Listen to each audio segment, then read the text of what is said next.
All right. Huh? What's that sound? Seems like it's coming from that bridge.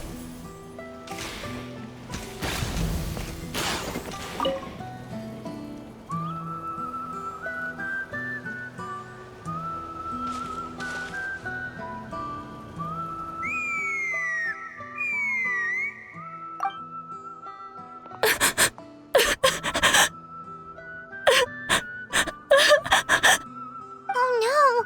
Why is she crying? Should we go check on her? You know, just in case she's thinking of doing something stupid. I'd leave her be.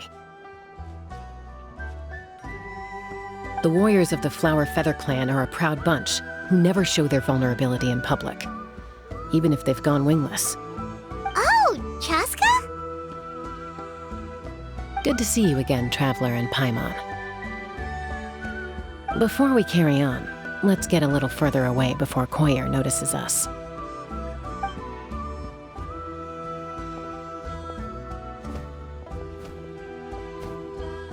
So, that girl on the bridge, Koyer, you said? Should she really be on her own right now? With the mental state she's in, it just seems risky. Don't worry. That's exactly why I'm here. Elder Alpa sent me to keep an eye on her. If she does attempt the unthinkable, I'll swoop in and catch her. I doubt it'll come to that, though. She's a fighter. A warrior, in fact. One who aimed for the sky. However despondent she might feel now, I'm confident she'll get through it. Well, in the Flower Feather Clan, there's an elite flying squad made up of Kukasaur riders. But it's an extremely selective squad. To become a rider, you need to undergo a trial where you not only demonstrate mastery of the relevant skills, but also win the approval of the Kukasaurs. Very few candidates make it through the process. Koyer has spent years training for her most recent attempt, but unfortunately she didn't pass. So it's not hard to see why she's so upset. Sometimes, after multiple failed attempts to pass the flying test and win the Kukasaur's approval, people get so disheartened that they give up on their dream to soar the skies. They resolve to quit trying for good. We call those people the wingless. Do they get expelled from the tribe? What? No, of course not. They're still prized warriors. We have a saying, just as the Kukasaur treasures every feather on its body, so the tribe treasures each one of its children. This hits even harder in the wake of the war. All of our young warriors carry the future of our tribe on their shoulders.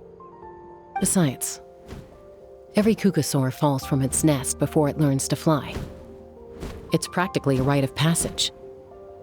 Likewise for the wingless, we always hold out hope that one day, when they're ready, they'll rekindle their dreams and keep trying. Until then, all we can do is quietly watch over them from a distance. Just like I'm doing now. Ah, okay. Paimon hopes she'll get back on her feet soon. Well, from the sound of her whistling, her confidence has been seriously shaken.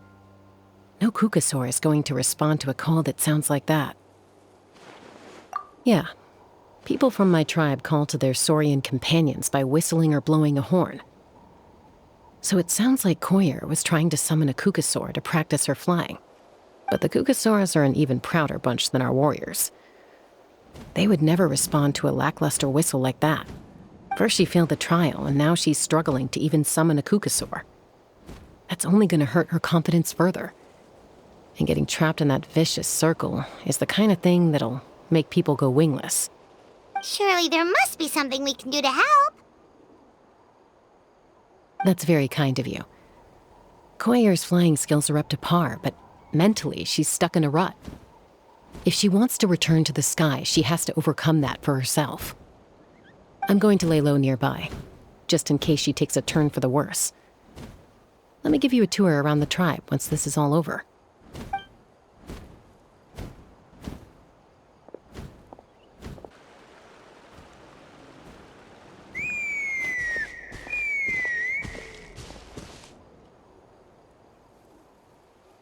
Koyer still isn't giving up. Even though Chasca said that she has to do this by herself, Paimon can't help feeling like maybe we can nudge her in the right direction. What if we could get a cuckoosaur to fly up to her? That might give her the confidence boost she needs.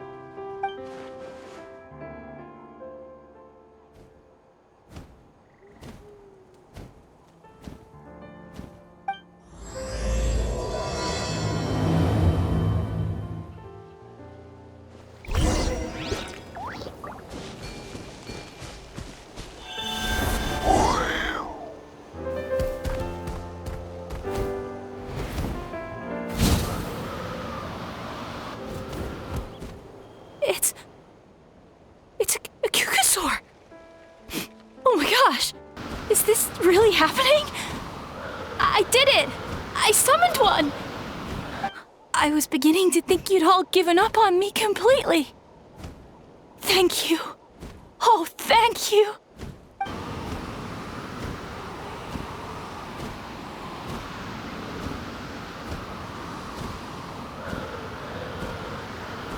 Excuse me? Would you mind if we did some flying practice together? Right now? I think I know where I went wrong in the test now. I need to maintain a higher speed on my turns. So I just gotta practice my bell tail slides and split S maneuvers.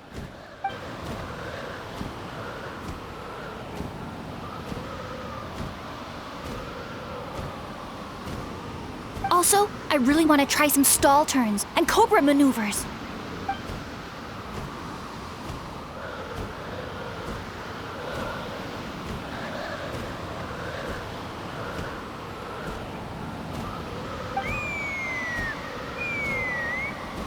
Huh? That sounded like a whistle. Is someone else trying to summon a cuckoosaur?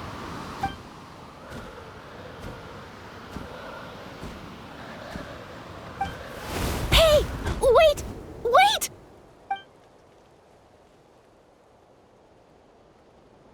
Do you think Koyer's feeling better now?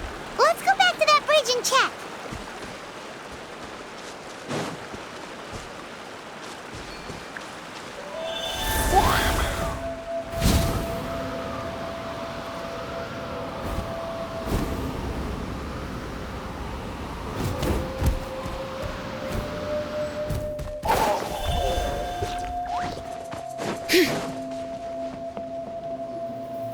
Chasca!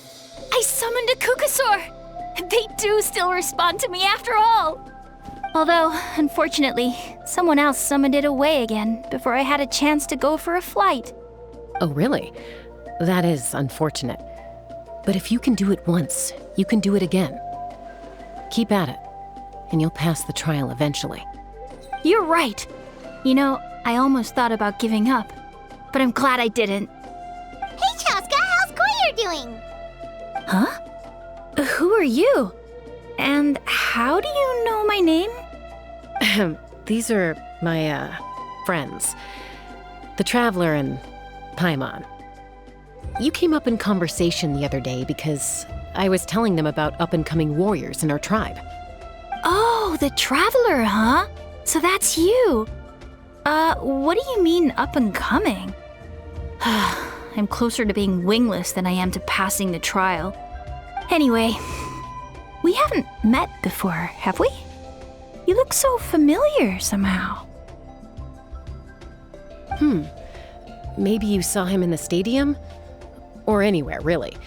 He's been all over Natlan lately, so it's not surprising that you've seen him around. If you say so.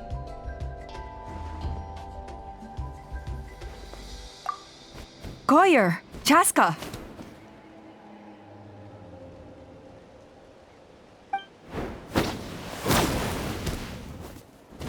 Here you are. I've been looking everywhere for you two.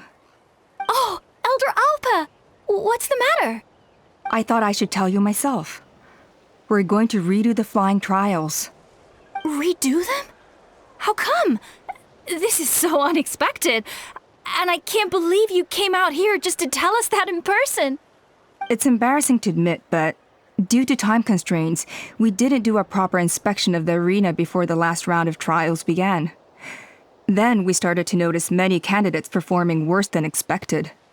So we redid the inspection afterwards and found a number of issues which likely impacted candidate performance. This was entirely our mistake, and I apologize unreservedly. I know it doesn't make up for it, but I thought bringing you this message in person was the least I could do. Oh, okay. Chasca, these people you're with, are they the Traveler and Paimon? Huh? You've heard of us? I have indeed. Gathering intel is an essential part of being a warrior. Plus, you've already made quite a name for yourself in Natlan. Actually, I've been meaning to invite you to enjoy our tribe's hospitality for some time. Hospitality? Oh, that includes food, right? Of course it does. If you let us host you, you'll be treated quite lavishly. Mighty warriors are highly revered in our tribe. Besides, we still owe you for your help during the war. Without you, we would have suffered far worse at the hands of the Abyss. So I like the chance to show you our gratitude on behalf of the whole tribe. Mighty warriors, plural? So Paimon counts too?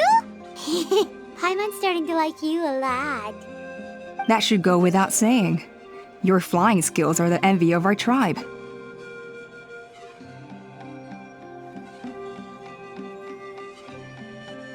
The Flower Feather clan seems like a really nice bunch of people. We definitely need to take her up on this offer.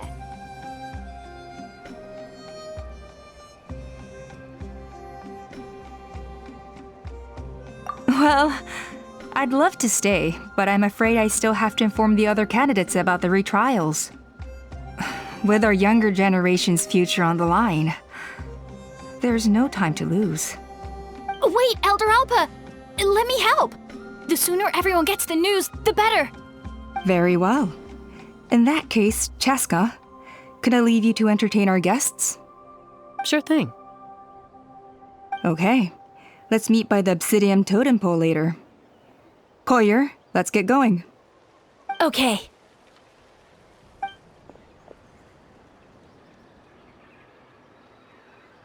All right, they're out of earshot.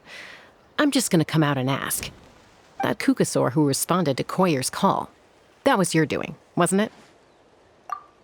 I grew up with these creatures. I could tell something was off the second I saw it. His whole demeanor seemed less like a Kukasaur and more like, well, you. So I figure you must have been pulling the strings somehow. He looked very flustered when Koyer asked for a ride, so I whistled to give him a chance to escape. And judging by the look on your face, that was a welcome intervention, huh? It's all right. If you'd rather your hidden talents remain hidden, I respect that. I won't press you for answers, and I'll keep my speculations to myself. You're the kind of person I'd still trust even if you had superpowers. I know you'd use them for good. I think the ends justify the means in this case. She just lacked confidence, and you helped her resolve her internal conflict. If you hadn't intervened, I likely would have gotten my mom to help out instead. Although, having said that, there's a small chance she might have recognized her and seen through the whole thing. That would have done more harm than good. Yeah. Anyway, if you're free now, how about I give you that tour I promised?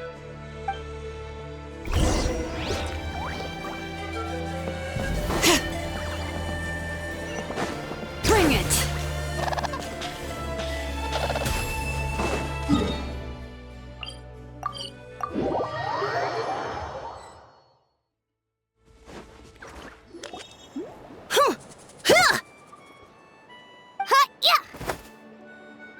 Ready?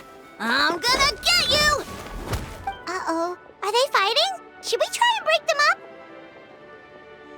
They're fine. Just doing their daily combat training. Combat training?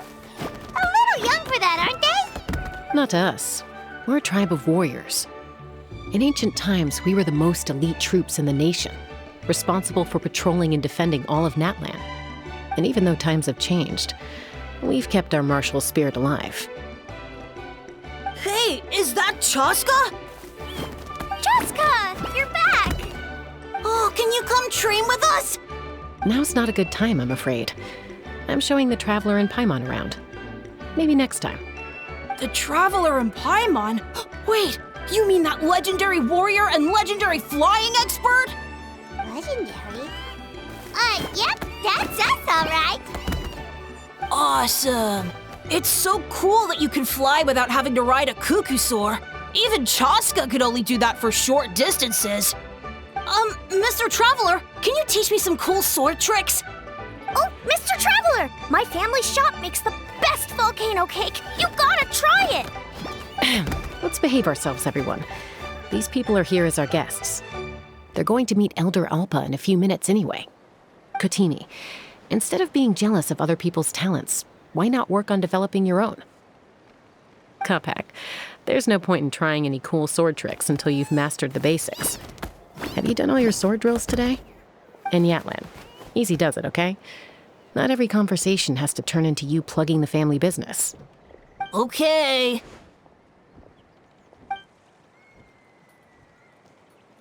Sorry about those kids. They just got overexcited when they heard your name. Hope it didn't bother you too much. This is a volcano cake that Yatlan forced into my hands. She said to think of it as an apology gift. Whoa, it smells amazing! Traveler, you want some? That's good. Yatlan will be thrilled. By the way, Chasca, those kids really adore you. You're way better with them than Paimon expected. Paimon figured you'd be more... aloof, maybe? Aloof, huh? Well, to be fair, there was a period when I was like that. Around the time when I first joined the tribe. But it's a terrible attitude to have as a peacemaker. It tends to turn situations that could have had a peaceful resolution into a stalemate that can only be resolved by force. Yep, exactly. As long as other options are available, I try to avoid that at all costs.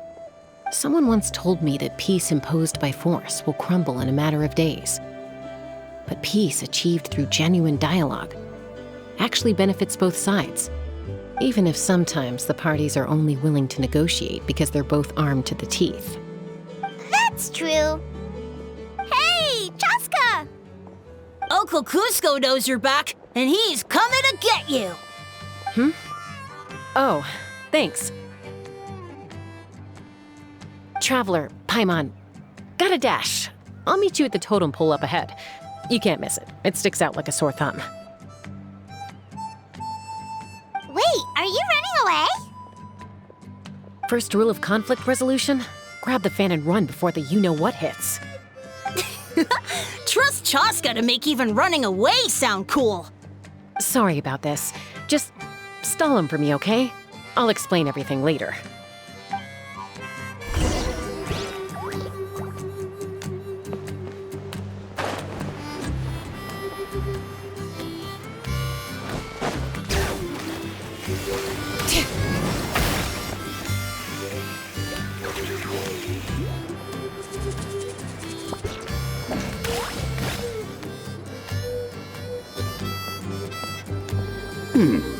A golden-haired outlander and a white flying object.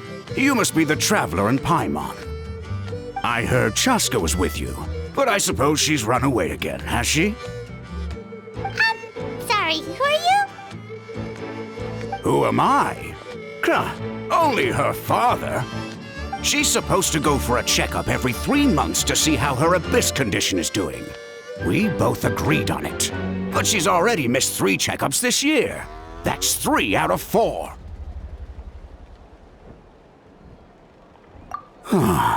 Yes, she got exposed to abyssal energy as a young child. Then her birth parents abandoned her. It's lucky those wild cuckoosaurs found her when they did, or she wouldn't have made it. They took her under their wing and raised her as one of their own. Eventually, some riders out on patrol spotted her and brought her back to the tribe.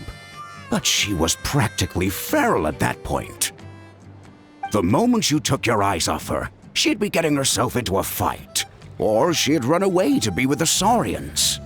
She seemed to prefer them to her own kind.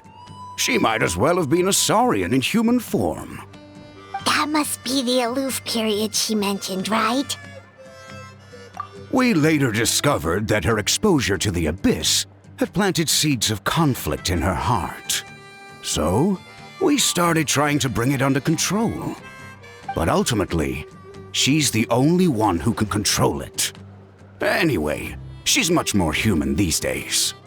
Yeah, don't worry about her. She seems pretty stable to Paimon. She's probably only avoiding the checkups because she thinks it'll stop you guys from worrying about her. Yes, I'm well aware of that. She knows she needs to be careful. If her condition ever took a turn for the worse, she wouldn't be brushing it aside like this. It's just, every checkup she's been to, they find new cuts and bruises. Nothing to do with the abyss, of course. Oh no, that's all fine. The problem with her is, she's her own worst enemy. She's been living dangerously again, I'm sure of it. That's why she's avoiding the checkups. She wants to hide it from us. Yeah, Paimon can see her doing that. Oh. In the past, she always had Koichi to keep an eye on her.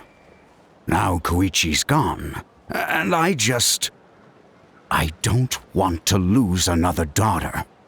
Chasca's been increasingly reckless since Koichi passed. It's like she's trying to make up for it somehow.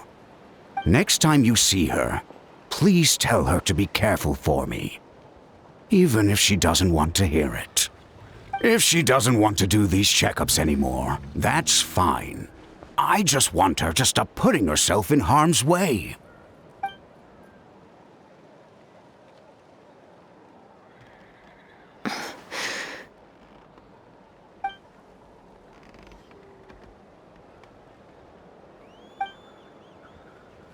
Whoa, where did the time go? We should be back up with Chasca before it gets any later. To get to the totem pole, we need to head north, right? I'm sorry. I didn't mean to keep you so long. I don't get to talk about my daughters much. Once I got going, I lost track of time. I should be getting back to work now. So, oh, Chasca. Help me talk some sense into her, won't you?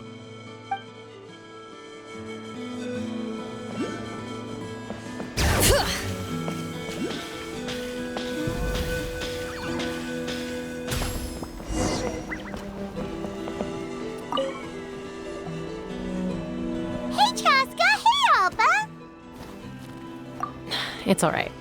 I bet my dad talked your heads off, huh? What did he say?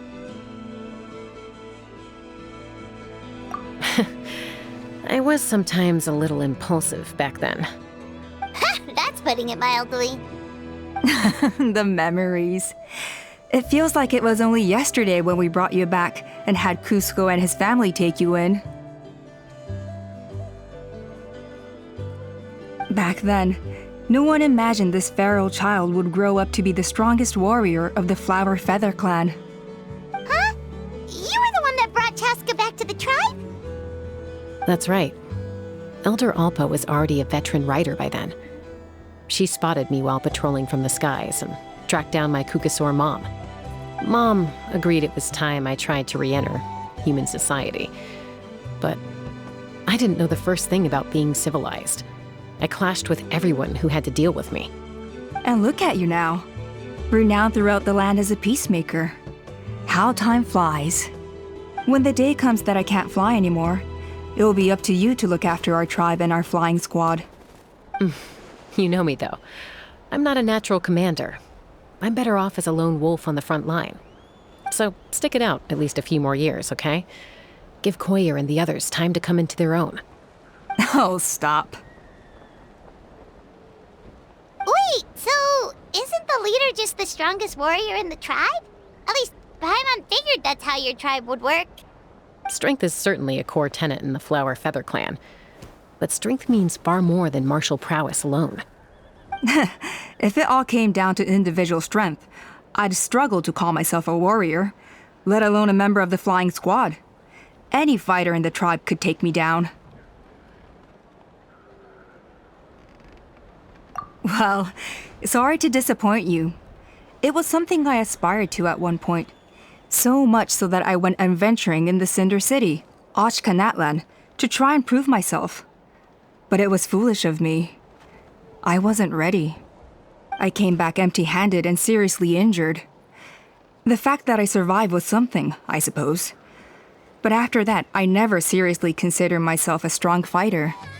And yet, you still managed to become the leader of the flying squad, thanks to your experience and determination. All while battling those old injuries. Don't you think that's a display of strength in its own right? Let's shelve this discussion for now.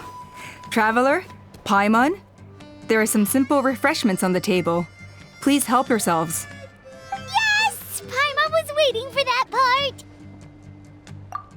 They were for the snack stomach. The refreshment stomach still has plenty of space.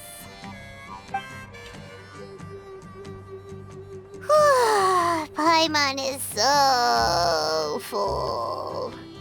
Well, if you're enjoying our hospitality, feel free to stay with us as long as you like. Elder Alba? There's, something's come up.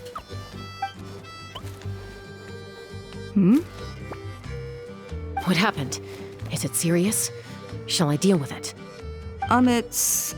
Some merchants showed up, not from our tribe. They said they're here to discuss some potential collaboration with us. Why now? This is terrible timing. There are a few wingless that we haven't managed to reach yet, and we still haven't inspected the retrial arena. Let me handle the other errands while you meet with the merchants. You shouldn't be trying to do everything at your age. You should help too. Seems only fair after all that food we ate. Huh. Well, much obliged. Chasca, the remaining wingless are all people you know. Let's see. Pishika now manages the floating target balloons. Waska's probably still addicted to eyes on the feathered prize, and Junon spends her days up on the flying platform, staring at the Cinder City. I'll leave you to tell them the news.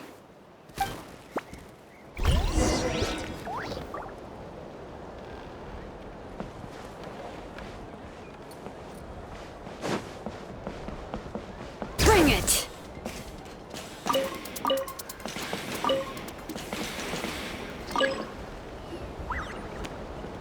Are you sure you don't want to reconsider, Pashika? I appreciate it, boss. But honestly, I'm pretty happy with my life nowadays. Pashika, they're redoing the flying trials. Huh? Mutoda? Ah, did Alpa send you? I was just telling Pashika the news, actually. The way things are with the tribe these days? I mean, you don't need me to tell you. This here is no future for a seasoned warrior like you. Ah, come on, boss. Do you have any idea how long it's been? I've been wingless for years now. I'm not cut out for that anymore. Of course, I'll do my part if we ever need to defend the tribe. But there's really no point in me trying out for the flying squad now. I've already made my peace with it. Not everyone has what it takes to return to the sky after going wingless. Elder Alpa's perseverance is something else. And it's okay if I'm not destined for greatness. I might not have the Kukasaur's approval, but with my hot air balloons, I can still reach the skies.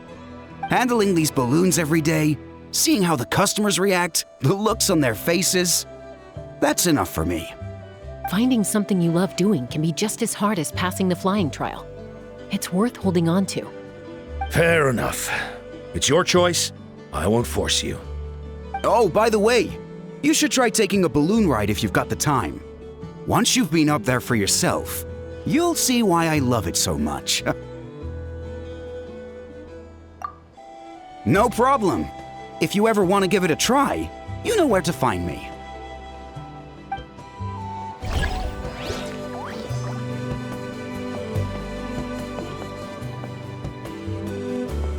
I didn't realize Chasca was out delivering the news.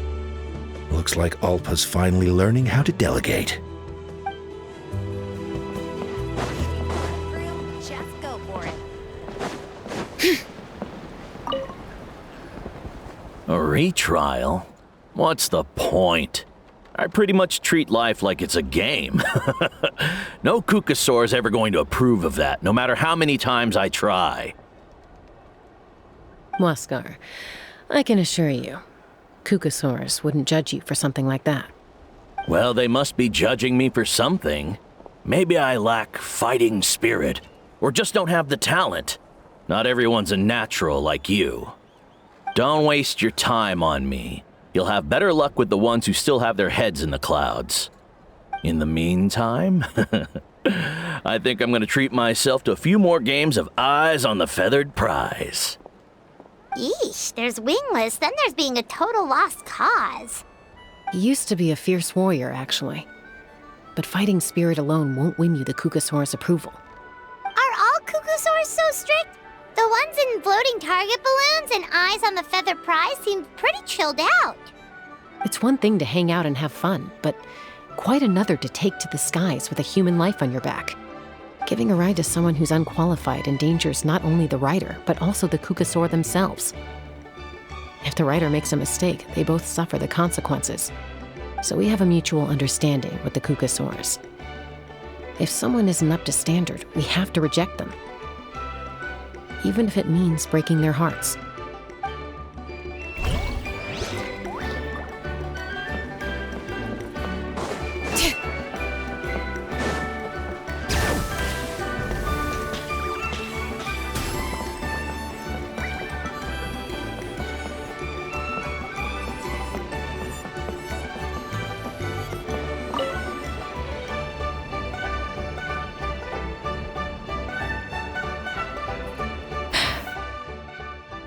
Hey, Junan. Gazing out at natlan again, huh? Chasca? What are you doing here? Is something up? The flying squad is hosting retrials again soon. Wanna give it another try? Maybe you're forgetting the definition of wingless. I've failed so many times already that I've decided to call it quits for good. I'm done. Elder Alpa always goes out of her way to come and tell me when a new trial is coming up, and it's nice of her to think of me. But nothing's gonna change. I'm not going to suddenly pass just because they're holding another trial. They're making some big changes to the arena this time, so the flying experience should be smoother than before. Koyer's gonna try again. No, forget it. If I was genuinely good enough to make the squad, the location shouldn't affect my chances. A true rider can fly confidently whatever the conditions, like you and Elder Alpa. Junan! They're redoing the... Huh? Chasca and the Traveler. You're already here. I guess they told you already then. Come on, let's go train together.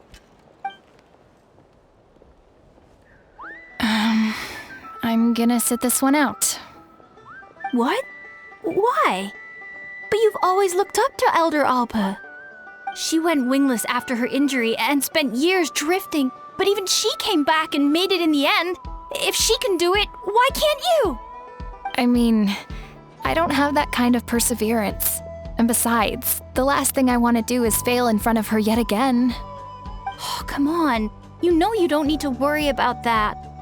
All right, well, how about we just treat this as you being my mentor? Then will you train with me?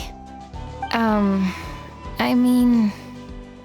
Enough umming and ahhing. Let's just get up in the air and figure it out as we go.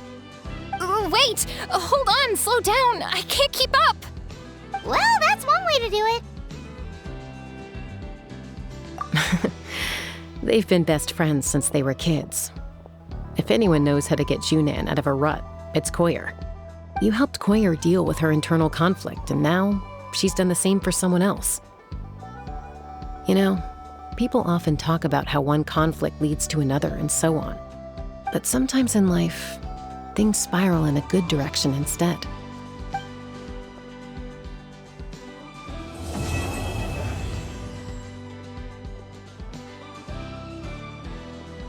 We've notified all the wingless on the list now, right? Where to next? The trial arena. It's not far from the tribe.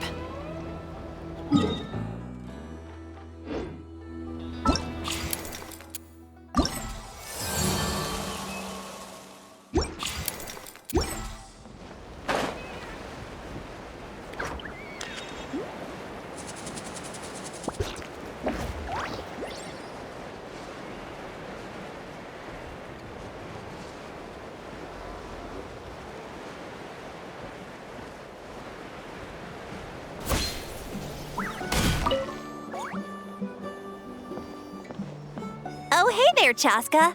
Did Elder Alpa send you? Yeah, she's got other things on her plate right now. How are things looking here? Well, the inspection revealed numerous blockages all over the trial arena. It looks like they're the result of ley line disorders caused by repeat abyss invasions. Theoretically, we just need to clear those obstacles, and the arena will fill up with gaseous phlogiston again. But that's proving difficult to achieve in practice, for all sorts of reasons. Why don't you head on down and check things out for yourself? Feel free to ask the staff for more details.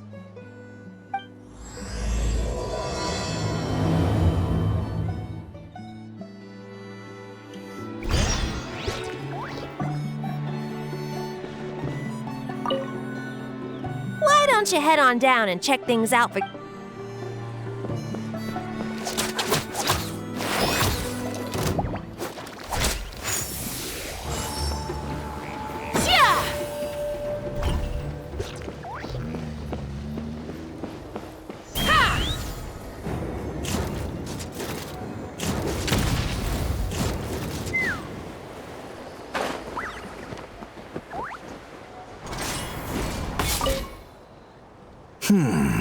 I think it should be possible to clear this spout with just a few hard hits.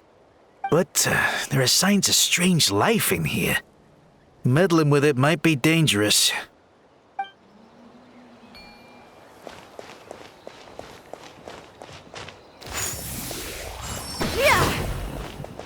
Hey! Monsters!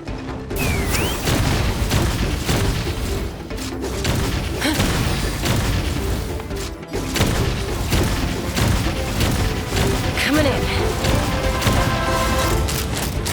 Open fire! Locked on! Locked on!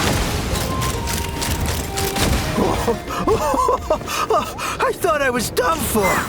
Oh, this spout should be good now. Thank you very much.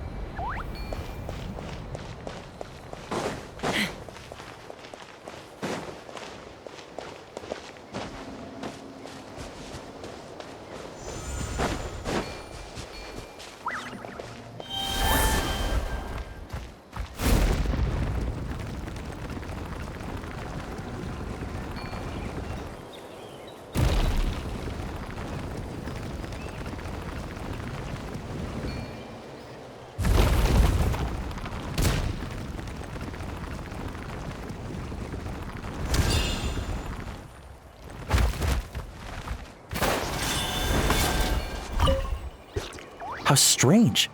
Why is there so much solid phlogiston here?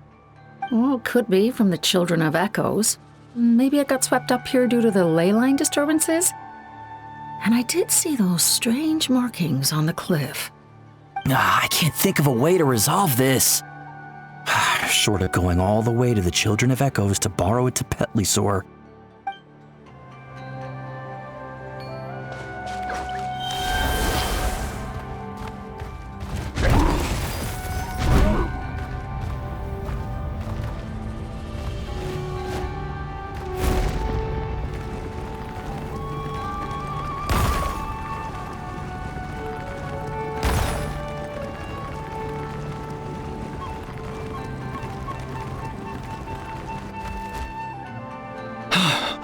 Oh, are you here to help? Thank goodness. There's no way I could do all this by myself. So the blockage here has to be cleared using a special bomb, but carrying explosives up that steep slope would be a recipe for disaster. If I dropped it or slipped and fell, I'd be blown to bits in an instant. So, my plan was to transport the bomb to the other side, then send it over in a hot air balloon.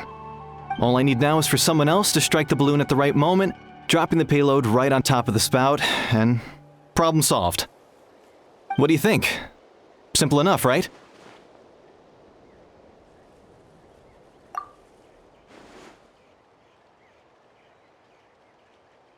Huh? Oh, that one. No, I've got no idea who that belongs to. Or how they got it up so high. I just wish I could fly up there and check out what kind of tech they're using. Ah, well. Getting the trial arena back in order is more important. I'll head over and set up now. Let me know when you're ready.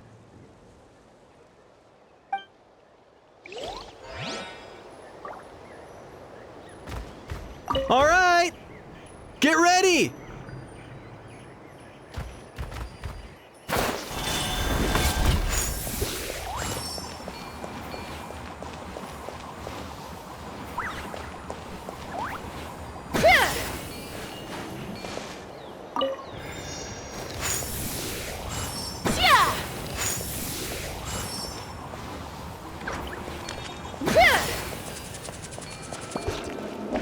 All right! Get ready!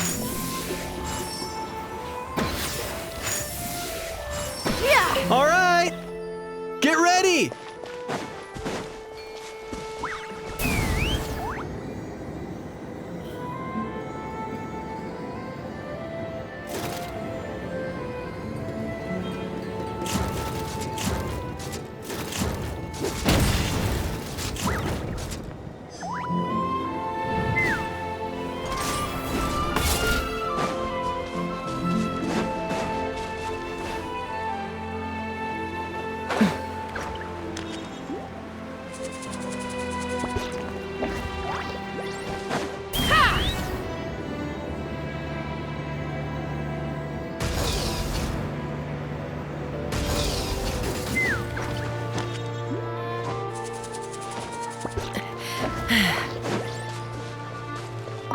This is crazy. I put all of my strength into it, but it just won't break. Maybe Inkanak was right after all. If a stable structure is formed inside the solid phlogiston, I'll need to hit all the weak spots at the same time to break it. But how am I supposed to do that?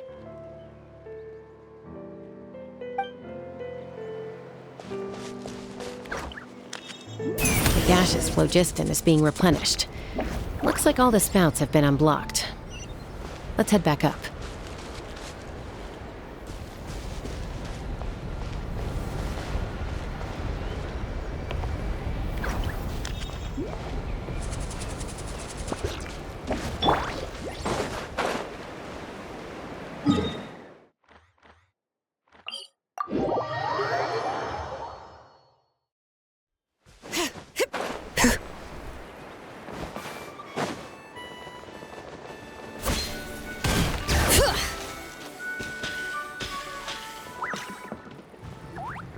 Wow, you took care of everything in no time at all. Incredible work.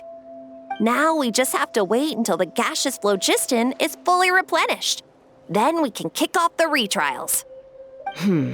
Actually, Inkanak, I'd like to do a test flight first, just to make sure we're not missing anything.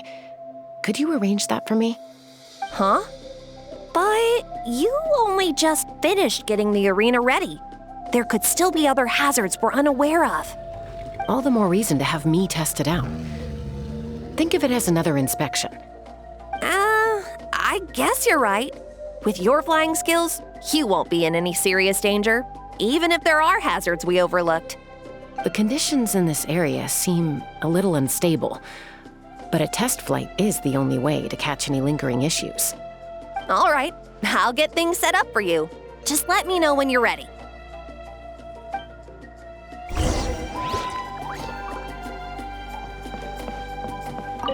Are you ready? This should be a piece of cake for Chasca, but still, try to be careful. All right, then spread your wings and fly.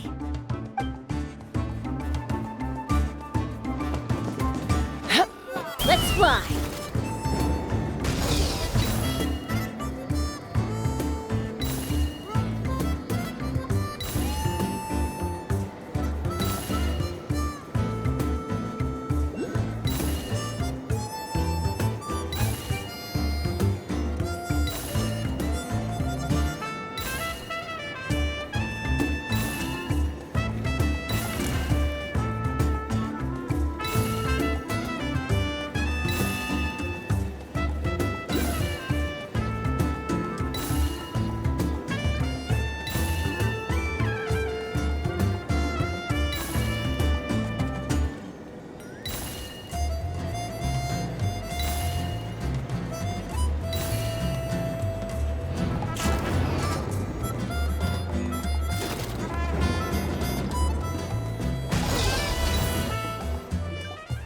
That was amazing. Paimon couldn't take her eyes off you.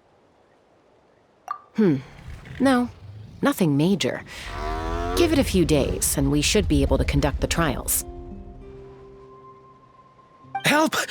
Help me! You're from the Flower Feather clan, right? Please, come quick, you've got to help us! Catch your breath first. What's the situation? We got attacked by a kukasaur. My friends are still stranded in the middle of the road with the goods we were transporting. Please, I'm begging you, save them! Huh? Are kukusaurs really that aggressive? Do they usually attack groups of people unprovoked? Not in my experience, but there are exceptions to every rule. Let's go check it out.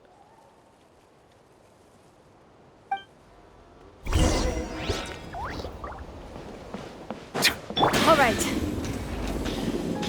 Ouch! I've never seen such an aggressive kukusaur.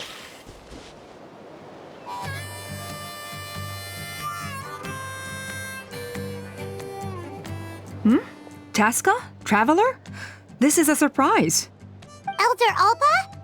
Huh. So, where's this aggressive kukusaur we've heard about? Already flew away. Looks like it backed off once it realized that reinforcements were coming.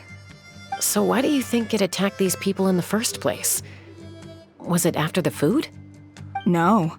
These merchants are even transporting food. Ah! Thank goodness! The phlogiston wings are intact! Phlogiston wings. Thank you so much for coming to our rescue. These phlogiston wings are our most prized goods. If anything happened to them, it would ruin us. Wait a minute. Are you the merchants that were looking to collaborate with us? Wormy told me about you. Yeah, that's us. So I take it you're Elder Alpa?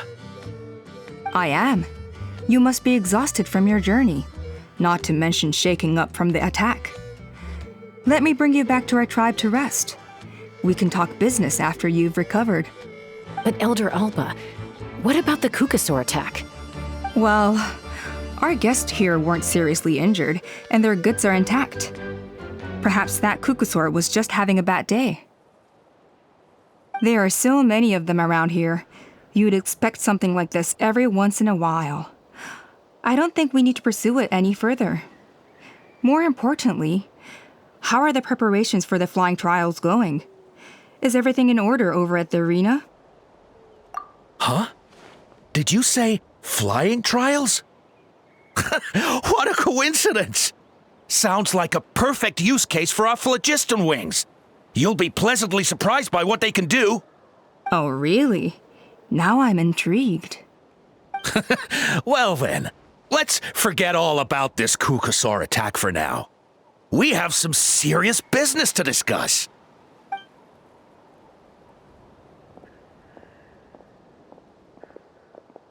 Huh? So that's it? That all went smoother than expected. Well, guess we'd better get going. Huh? Chasca?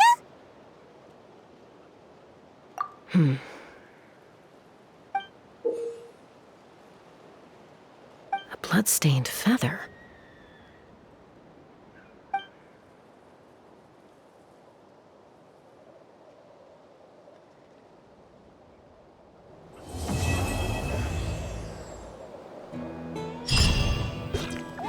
The Flower Feather Clan should be about ready to hold the new flying trials by now. Let's go check it out.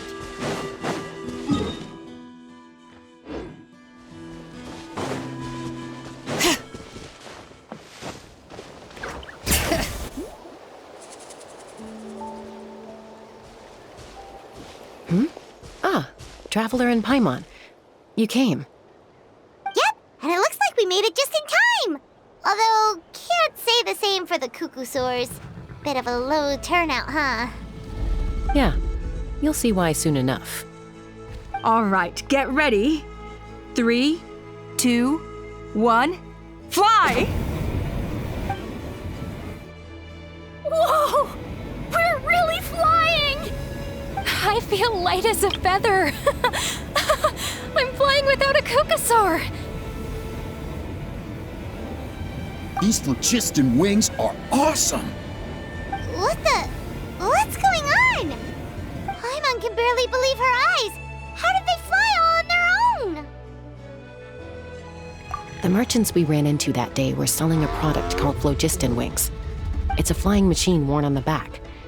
To operate it, you just use a handheld trackball that controls the flow of gaseous phlogiston. That's incredible. Yeah, if natlan mass adopted this technology, it would revolutionize our mobility and responsiveness in times of crisis. Just think of the countless tragedies that could be averted. I feel like I'm dreaming. Did I really just fly on my own without the help of a Kukasaur? You'd better believe it! Plus, you just passed a flying trial! Right, Elder Alpa? Elder Alpa? Should this really count as a pass if we did the trial using phlogiston wings? Why not? The scoring rubric is about flying performance. It doesn't specifically say you have to ride a Kukasaur, does it? Yeah, maybe, but I mean, even Chasca had to ride a Kukasaur in her trial, right? And the whole point of the trial is to test both your flying technique and your ability to work with a Saurian companion. Well, if we can fly by ourselves, maybe we don't need to test the ladder anymore.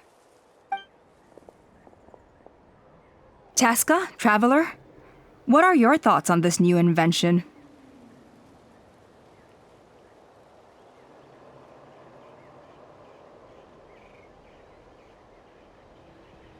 Right? That's what I think too.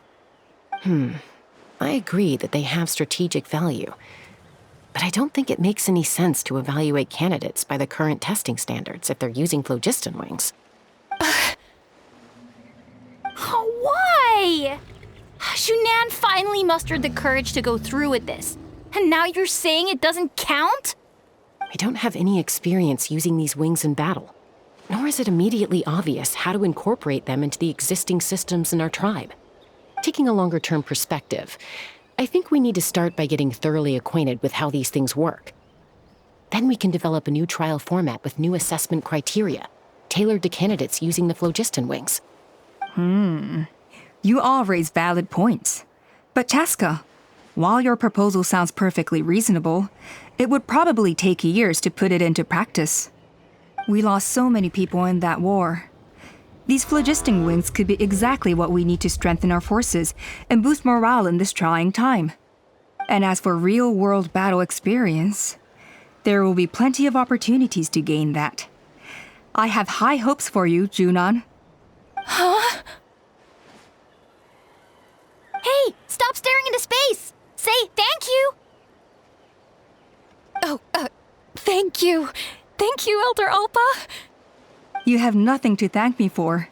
Remember, the way you got your wings back was by relying on yourself. Oh, Elder Alpa! Bad news! Kukasaurs are attacking the merchants again! Again? Okay, everyone, stay put while I... Huh? Chasca?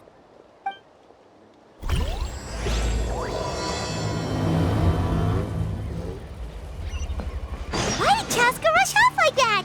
And then Elder Alpa and the others too? Anyway, let's go see what this is all about.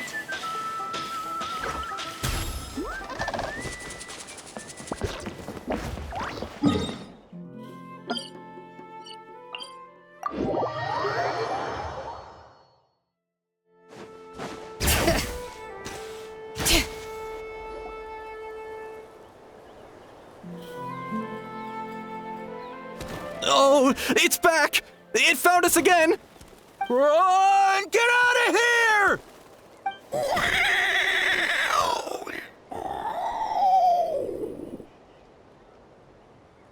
Curses! She's really riled up this time. Hey! Stop running! We'll never outrun a creature with wings! Get back here and let's fight!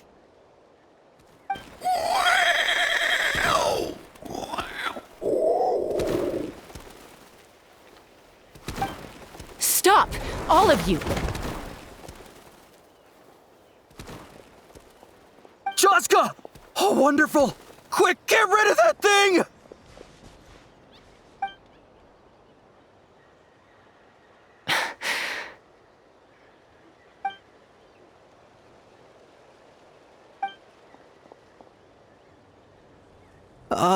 What's going on? Why isn't she doing anything? So it really is you. Sister. Wait, sister? That Kukusaur is Chasca's sister?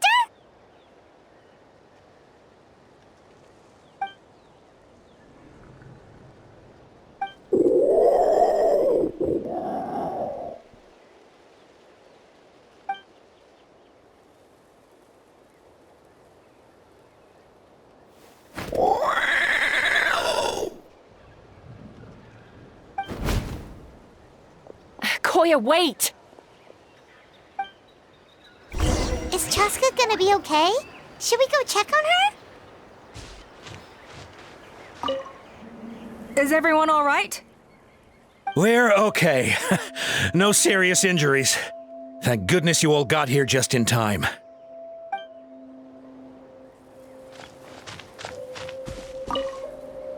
What was wrong with that Kukusaur? Why was it so aggressive? If we just let it escape back into the wild, who's to say it won't attack again?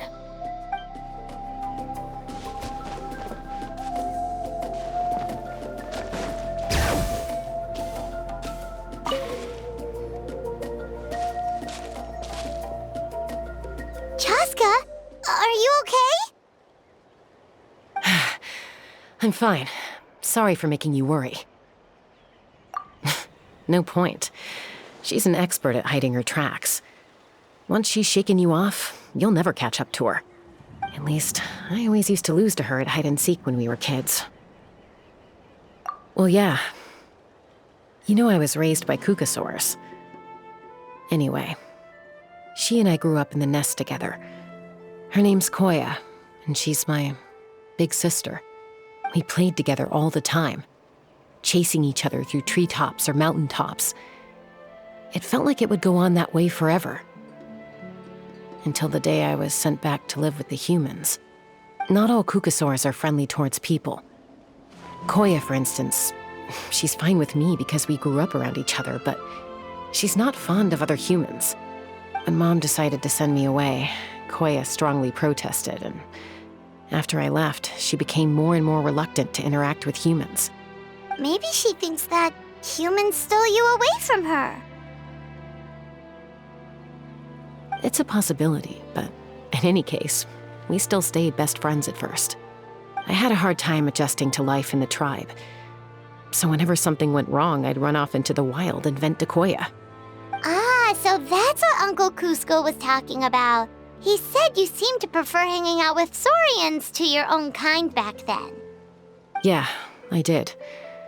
But then, gradually, everything changed.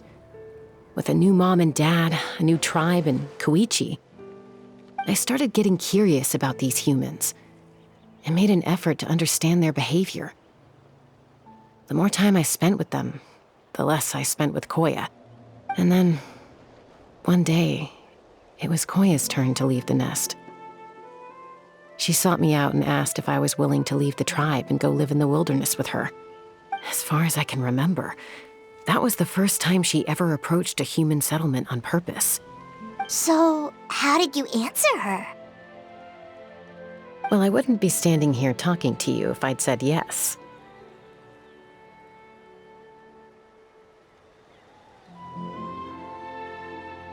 No, I was torn. On the one hand, I'd already made up my mind to embrace my new family and accept my human identity. But I also knew that Koya wasn't a fan of humans, and I didn't want to disappoint her. She took my hesitation as an answer. She saw it as a personal betrayal, threw a huge fit, and then flew off. We hadn't seen each other since, well, until today. Not for a lack of trying, though. I tried asking Mom where Koya's new nest was so I could talk things out with her. But Koya had already asked Mom not to tell me where she'd moved to. It must be hard for Mom, being stuck between her two daughters. So I didn't press the issue. And I didn't go looking for her. If things carry on like this, I need to make sure I find her before anyone else, even if she doesn't want to see me.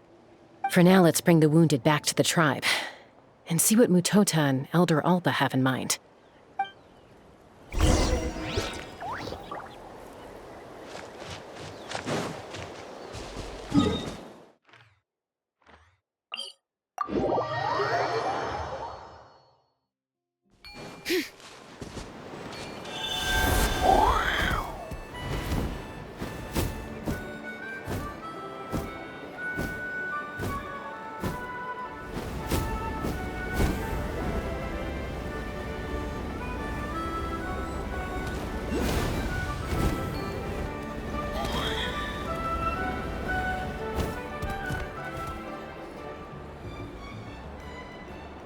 So, I hear there's been another Kukasaur attack. Ha! I knew it! They're wild animals, and they can't be trusted. Hey, show a little respect. The Kukasaurs are our partners. Maybe in the flying squad, but they don't give a hoot about the rest of us. Well, now that we have the phlogiston wings, do we even need the Kukasaurs anymore? Are you kidding? How are we supposed to protect our tribe without them?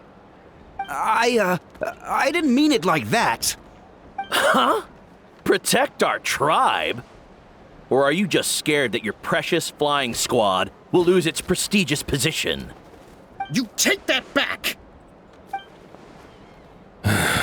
Things are changing so quickly. Chasca, there's a conflict emerging there. Aren't you going to nip it in the bud? The whole tribe's talking about this now. Breaking up a single fight won't solve anything. The real source of conflict here is the phlogiston wings, and what happened with Koya. On any other day, people would just brush this attack aside. After all, clashes between wild Kukasaurs and humans are no more common than those between people. But now that the phlogiston wings have entered the equation, it's sparked a debate over whether our tribe needs the Kukasaurs at all. I worry that we risk repeating the mistakes of the Cinder City. Back then, Lord Ochkan's hatred of the Saurians nearly destroyed the peace forged by the Pyro Archon. Chasca, to prevent things from deteriorating further, I'd like to task you with restoring peace to the tribe. I will. Traveler, you've already done so much for Natlan, and the Flower Feather clan has no right to ask more of you. But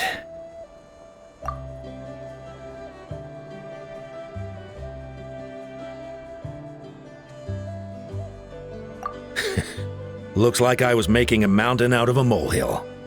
And don't forget about Paimon. Just leave this to us. This whole situation has unfolded so quickly that it's put us on a back foot. To tell the truth, it makes me a little suspicious. You think someone might have orchestrated all this? It's possible. Leave it with me. I'll look into it. Also, Chasca, could you try to keep a low profile while you're out there digging around? We don't want to give our hand away. I'll do my best. Okay, so where should we start? This all began with Koya's attacks. If we can find out what led her to do it, that should give us something to work with. Unlikely. Given how she reacted when I showed up, I don't think she's forgiven me. If you want to resolve a conflict through dialogue, sometimes you need a third-party facilitator. Let's go see my mom.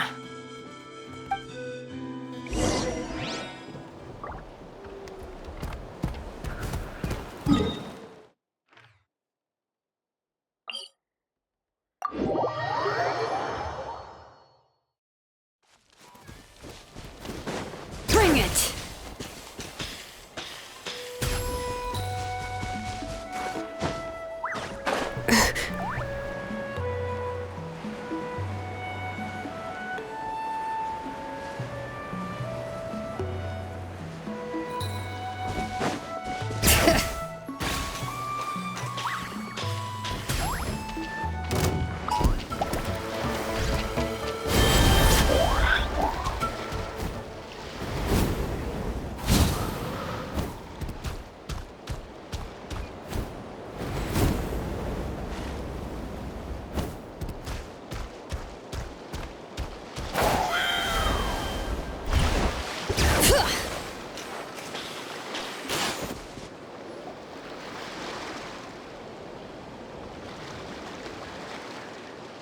Wow, so this is where you used to live as a child?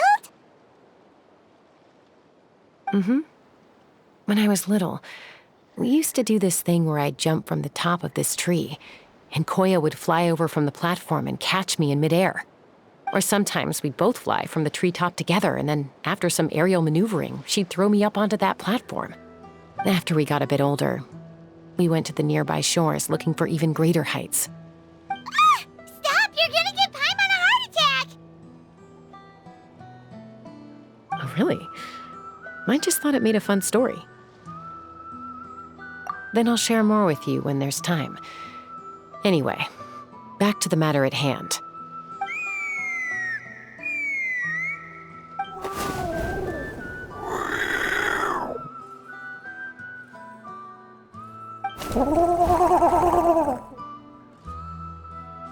Hey, Mama Bird, I'm back. My last visit was only a week ago, wasn't it? See? I visit you more than I visit Papa Cusco. I brought a couple of friends with me. These are the Traveler and Paimon. Traveler, Paimon, this is my mom. Her name is Chimpu. In the human tongue, anyway.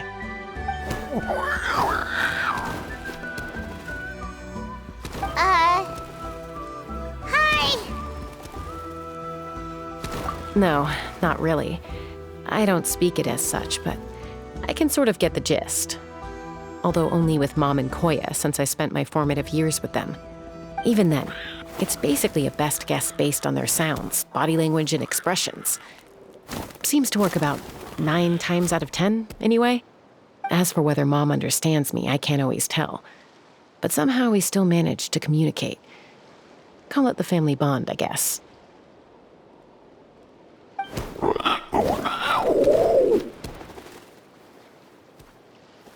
Don't worry. I'm doing well, but I think Koya might be in some trouble.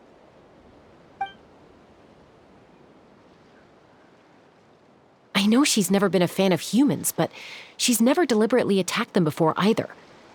What's behind this sudden change?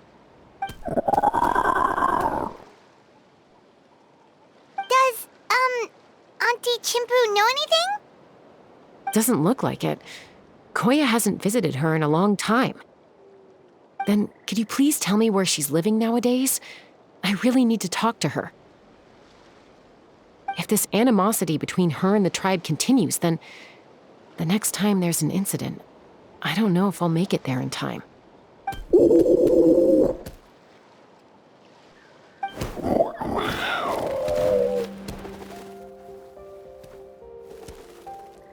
She said she'll take us there. Thank you, Mom.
is a really remote location. Guess she was trying to get as far away from humans as possible. We stay here? Okay. Got it. Traveler, Paimon. Mom says we should stay out of sight for now. She'll talk to Koya first. Koya is very hostile toward humans right now. So if we show up unannounced, it might just make things worse.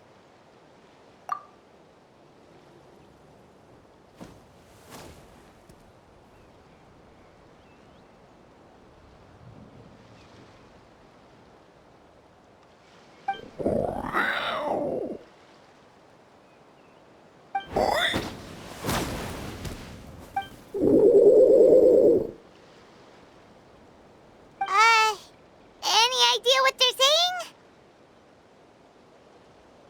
saying? Sounds like things are more complicated than I imagined. There's evidence in this area suggesting that Koya might have been the victim of a human attack.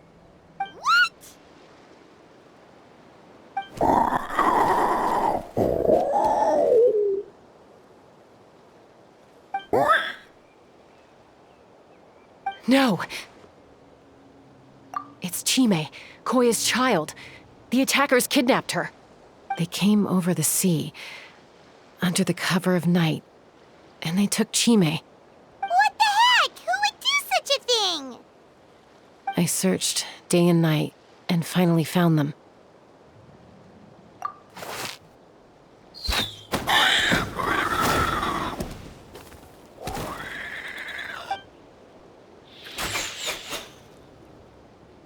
Oh, yeah! T'Pol's contraption is working like a charm! Got her in one! Hey, there's another one! Wait, is that the one that got away last time? Who cares? Just get them all. T'Pol pays us per catch.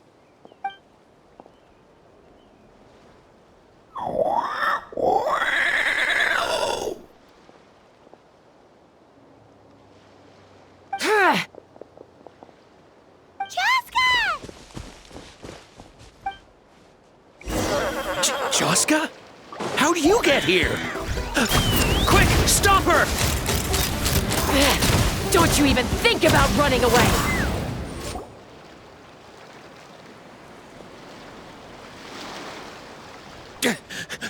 Don't come any closer, or I'll... Go, Phlogiston Wings! Take me out of here! Uh-oh, looks like it malfunctioned. This is bad. Mom and Koya are already injured. And if that thing explodes right next to them... Help!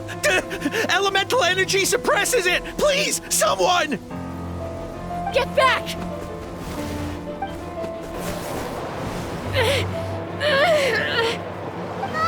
It's still going, and it's getting worse.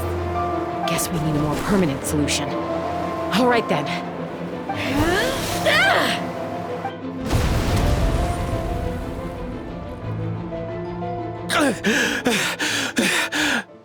That was too close. I thought I was gonna die.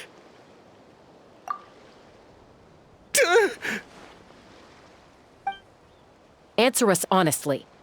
Were you the ones who attacked Koya before?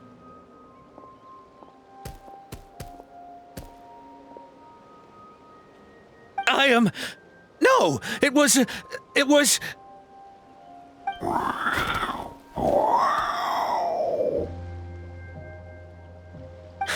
Well, she says it was you.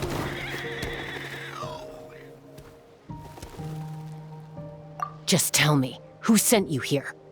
It was T'Pol. He told us to catch all the wild Kukasaurs we can find. And he also said that this Kukasaur has become a thorn in his side, so it needs dealing with urgently. T'Pol? Huh. Sounds familiar. But where from? Well, he tends to send his orders in writing. He pretty much never communicates with us in person. When he does, he wears a mask to hide his face. And whenever we trade Kukasaurs for Phlogiston Wings, we deal with his henchmen. So you didn't even make those wings? All we did was slap some labels on them and transport them over here, to make them look like they're imported. To make it harder to trace their origins.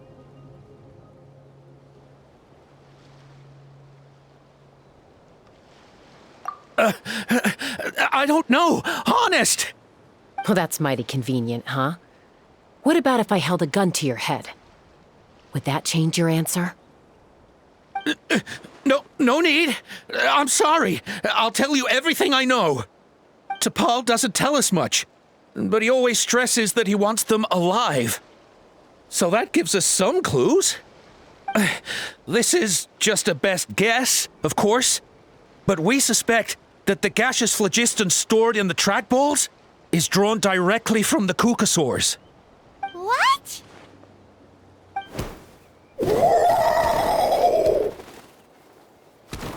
Easy now. You're still injured. Hey, keep talking. Yes, ma'am. So, the gaseous phlogiston has to be highly refined in order to power the phlogiston wings. The slightest imperfection can have disastrous consequences, as you just witnessed. But the Kukasaurs have a natural ability to process gaseous phlogiston. So, if you use them as an intermediary, then...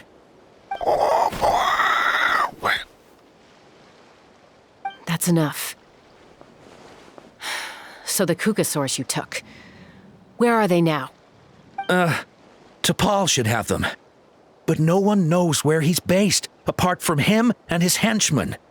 We've tried looking for it ourselves, even followed them a few times. But we always end up losing track of them. Random thought. Maybe they're hiding up in the sky? T'Pol. T'Pol. I'm sure I've heard that name. Maybe it was... Chasca! Traveler!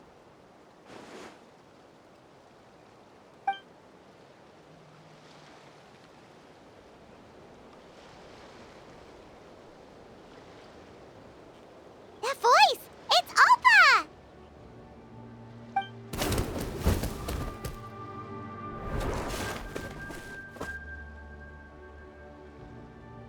Elder Alba?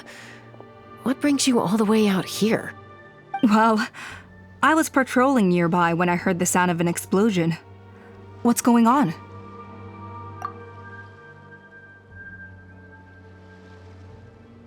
I don't believe it. Elder Alba, does the name T'Pol ring a bell to you? I feel like I've seen it written down before. Maybe in a list of candidates for the flying trials? Huh? So he's a member of your tribe then? No. If he was a member of the Flower Feather Clan, I'd definitely know him.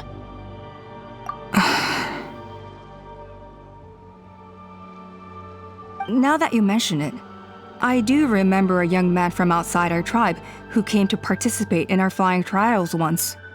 You were away on a mission at the time, which is probably why you don't remember him. He was a craftsman from the Children of Echoes, but he'd always dreamed of soaring the skies, so he wanted to join our flying squad. The Children of Echoes? That's rare. But despite his best efforts, he unfortunately failed to pass the trial and gain the Kukasaur's approval.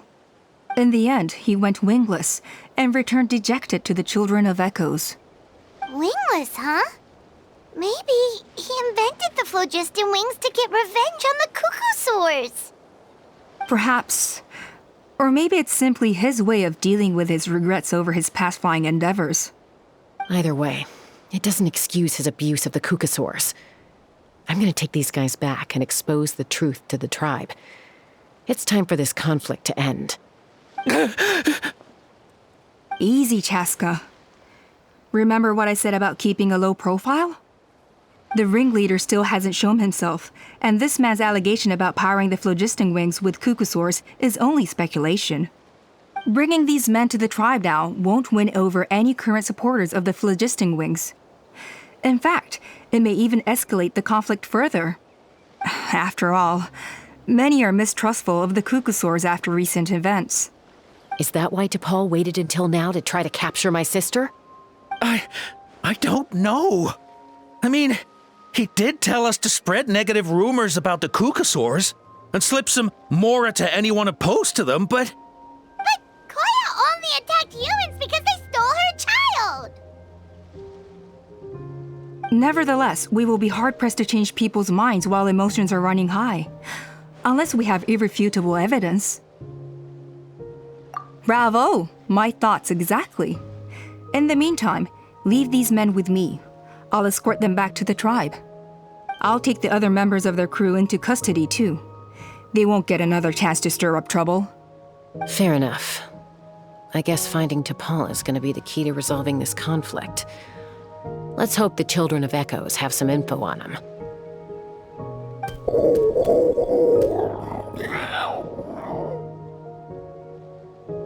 Sorry, whatever it is, it'll have to wait till this is all blown over. I have to fix this situation before it spirals out of control.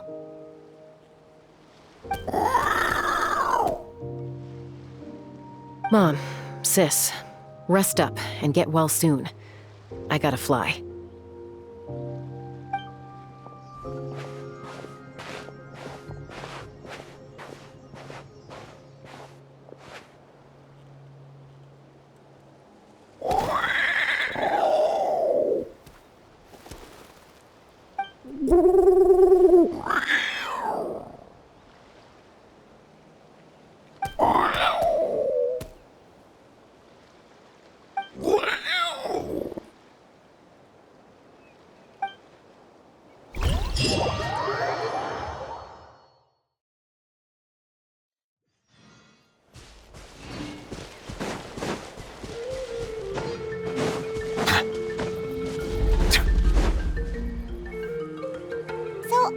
Says that T'Pol's from the Children of Echoes. But how do we track him down? Just ask around until we find him? Let's start by talking to someone we know. It'll be faster that way. At this time and place, I'll bet the easiest person to find is... Wakey, wakey, xilonen! Oh, it's you. Okay, give me a second. I'll come down.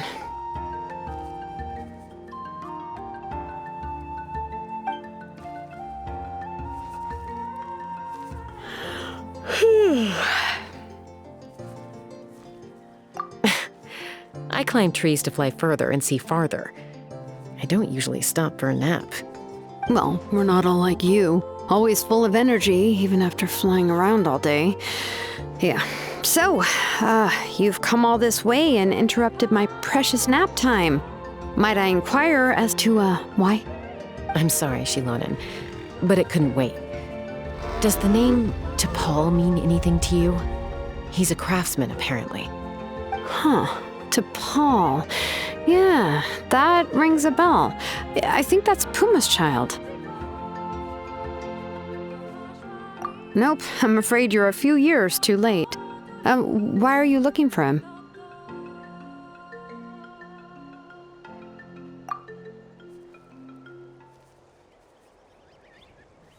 Huh, phlogiston wings. Wow, okay. The kid actually pulled it off. Well, looks like, no more rest for me today. Pulled it off? You mean he's tried making something like this before?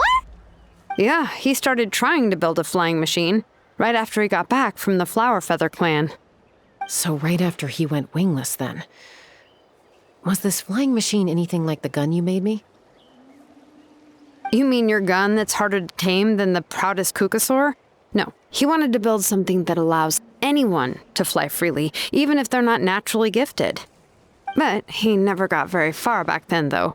Blew up his workshop a few times and barely made it out alive. I never really kept up with him after that. His parents traveled a lot in their youth and only returned to the tribe after he was born. But they settled in a remote area and don't interact with other people much. Which means most people in the tribe don't know them very well. Your best bet is to chat to his direct family. I'll, go get Puma. Wait for me in front of the workshop. I won't be long.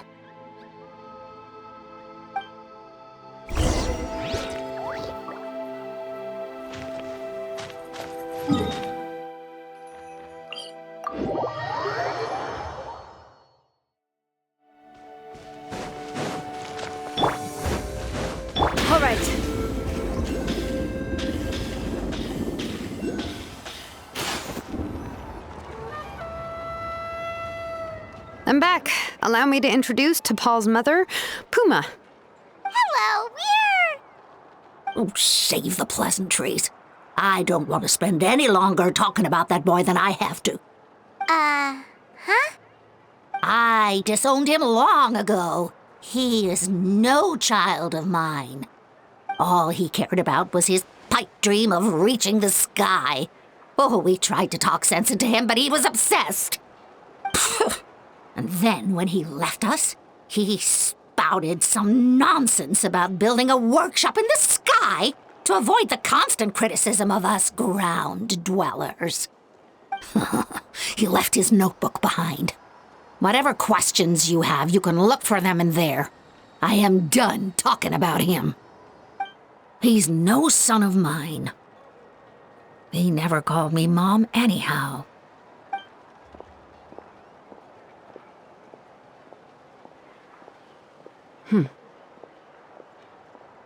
Wow, they've really fallen out. Paimon sure wasn't expecting that. Her husband, T'Pol's father, he passed away recently, and T'Pol didn't even bother to show his face at the funeral. If you ask me, that was probably the final straw for Puma. I'll go keep her company. If there's anything else you need, just come and find me. Thank you. Okay, so this notebook is the only lead we've got now, right? What's in there?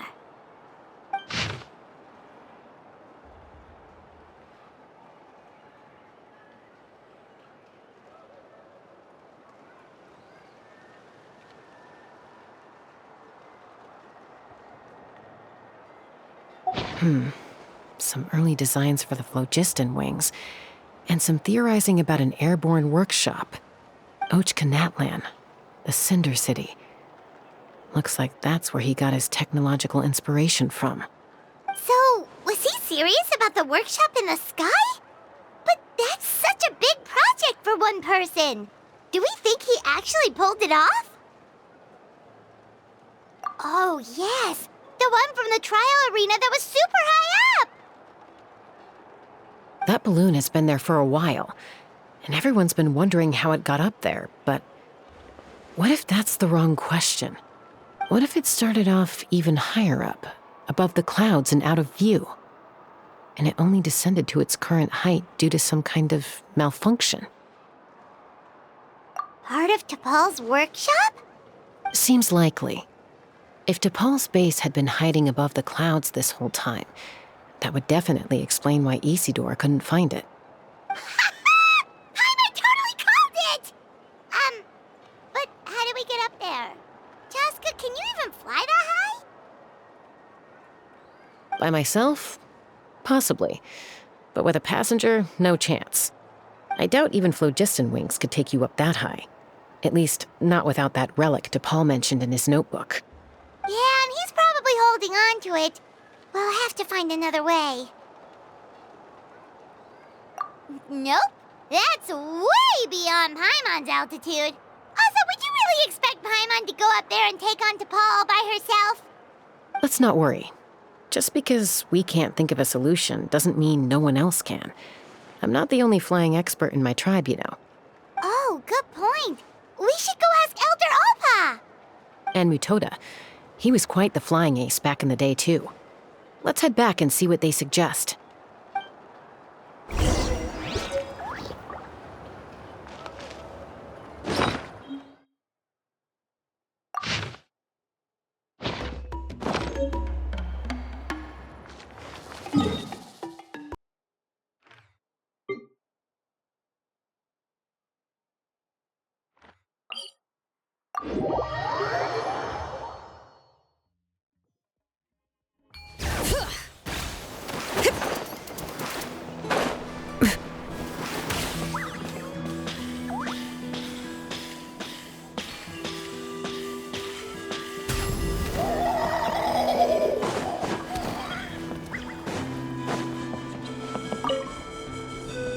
Chasca, you're finally back.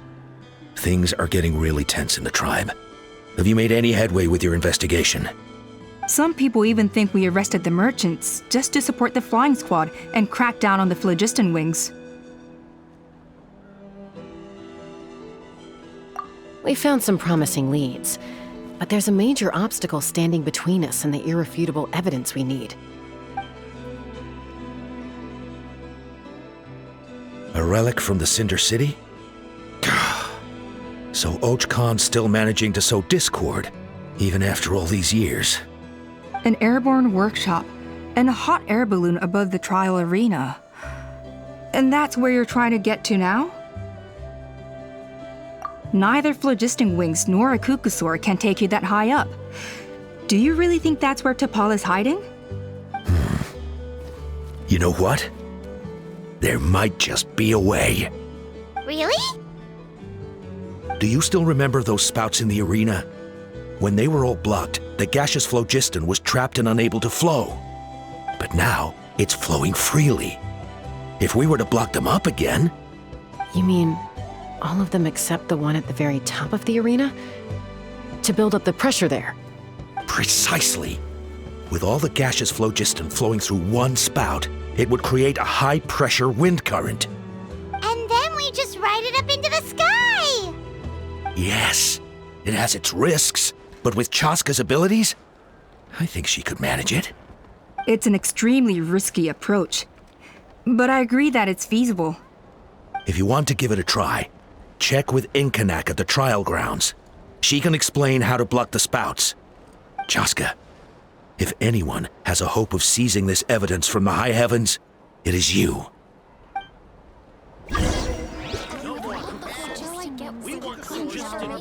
Isn't bad-mouthing the Kukusaurs going a step too...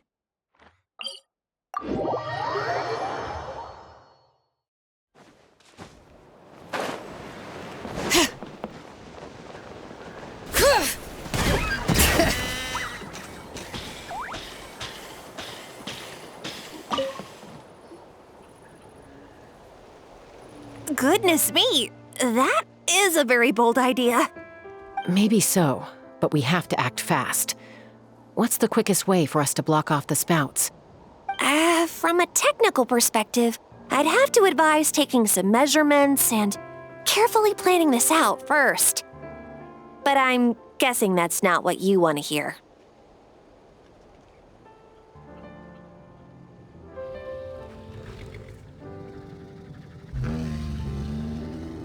Then we'll have to take the rough and ready approach. See the solid phlogiston over there? Our prior inspections revealed that some kind of stable structure has formed inside, making it highly damage resistant. It's not without its weak points, but unless they're all struck at the same time, the structural integrity won't be threatened. So, what happens if we do strike them all at once? It'll collapse. Okay, I see where you're going with this. Yeah, you got it. As long as you hit all the weak spots at once from the right angle, the solid phlogiston will fall right on top of the spout and block it up. You're right about rough and ready. Sounds like my kind of plan.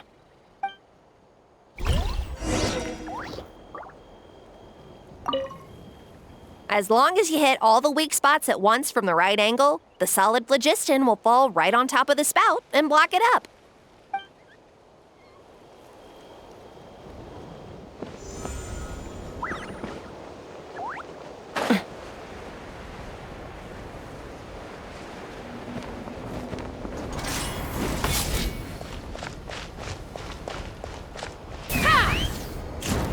Open fire! Bullseye!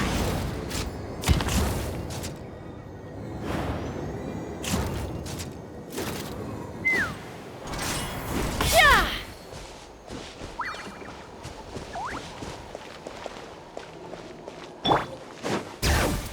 Look! There's a chunk of solid phlogiston right over that spout!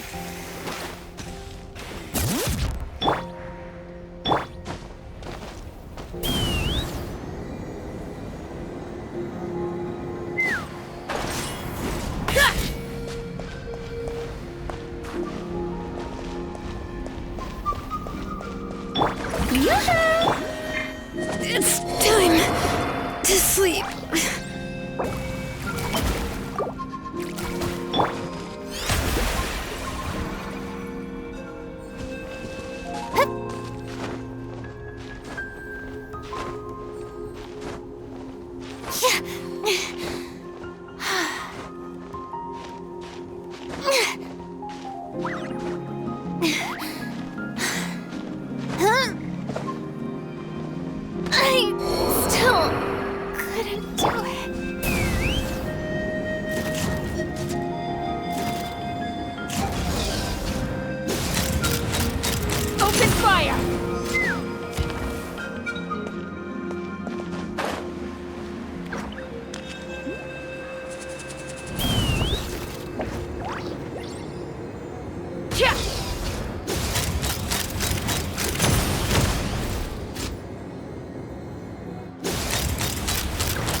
Bring it!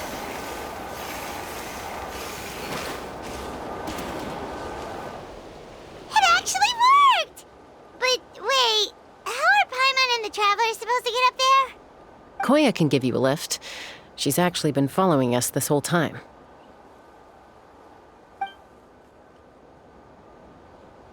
Wow, Paimon didn't notice at all.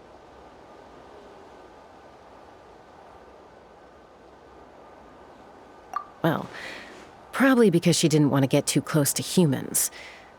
Or maybe just me. But right now, we need her power.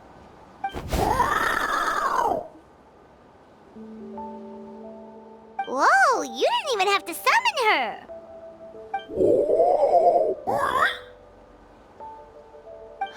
Yes, up there. That's probably where Chime is. All right, let's go have a little talk with this T'Pol.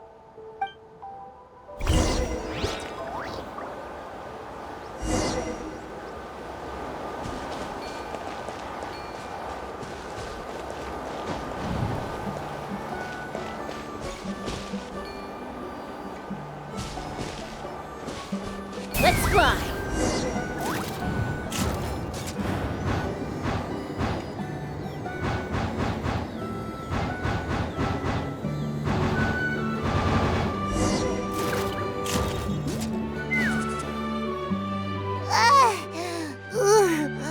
Haven't ever flown that fast before. She feels so ready to throw up. Aha. Just as I thought.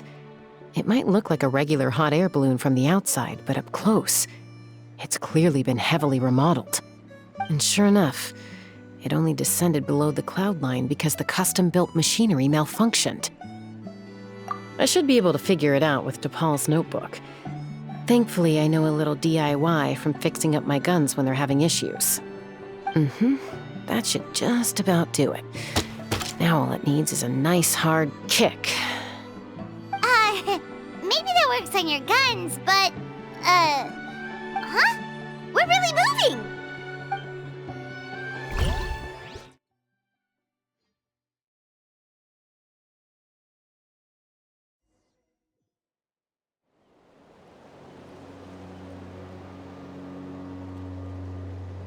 Here it is!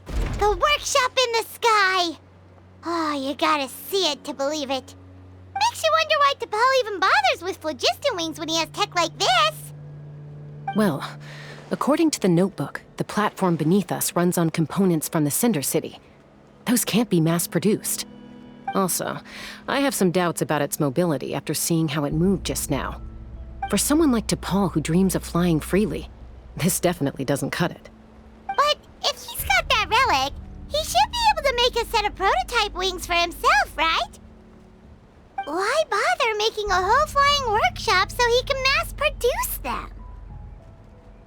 But this doesn't add up. If he's already achieved the power of flight, then he must have bigger dreams we don't know about. But what? With any luck, we'll find the answers in his workshop.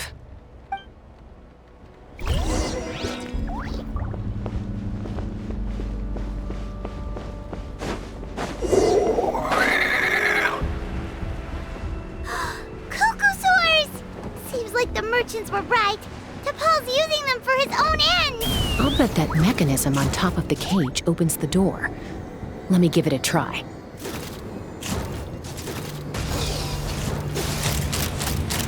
Locked on!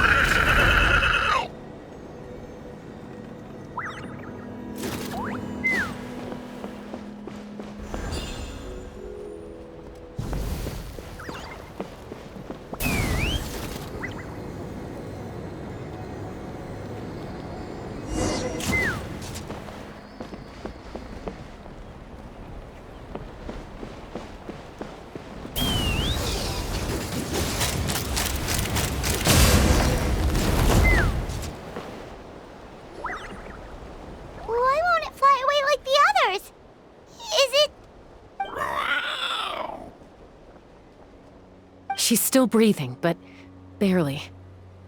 By the looks of it, DePaul was using these cages to extract phlogiston from the kukasaurs.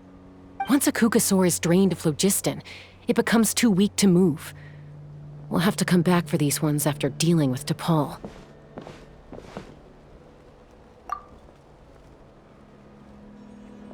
Let me see. Looks like a record of his phlogiston research. Log number 330. With the support of... I was finally able to launch the airborne workshop. Even though it relies on the relic for 80% of its power supply, I've at least taken the first step. Log number 348. Research on the relic is progressing well. I should be able to replicate the technology and scale up production very soon. Has proposed a name for this groundbreaking invention, the phlogiston wings. I think I'm getting close. Soon I will achieve my dreams. Log number 377. Encountered some issues with the new smaller model phlogiston wings. The gaseous phlogiston showed some volatility during the refinement process. Thinks we should proceed at a more cautious pace with the refinement experiments. But after so many past failures, I have to prove that I will succeed this time. Log number 114. Ran an experiment using kukasaurs to refine gaseous phlogiston. It was a success. Log number 117. I've started recruiting merchants and hunters to capture wild kukasaurs. Log number 121. Major breakthrough in the efficiency of phlogiston yield. Huh? So many parts have been crossed out! Yeah, probably the contact he alluded to in his other notebook. Guess he has a benefactor. Did anyone else notice how the numbering system in this notebook suddenly changed halfway through? We haven't got time for textual analysis, I'm afraid. Grab the notebook and let's press on.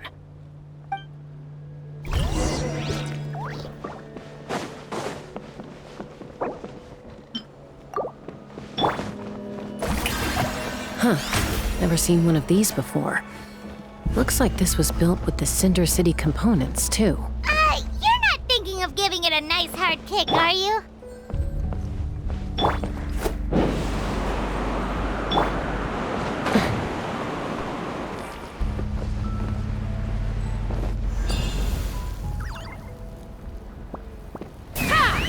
Giddy up! Whoa! What's that mechanism doing? It's asking for a nice hard kick where it hurts. Aim for the weak spot.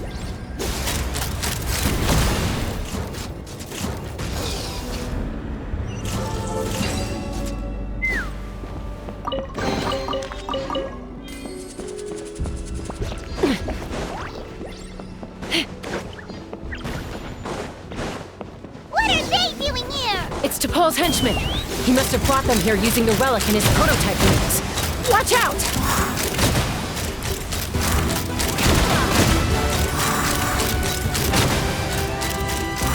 Locked on!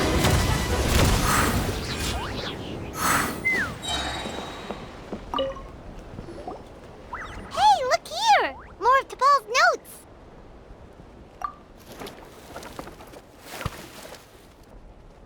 Log number 403. Introduced me to some new comrades who fully support my ideas. I told them that some saurians are blessed with wings, and some people with natural gifts, while the less fortunate among us can only look on longingly as they seize the skies. But I also told them that progress can erase individual differences.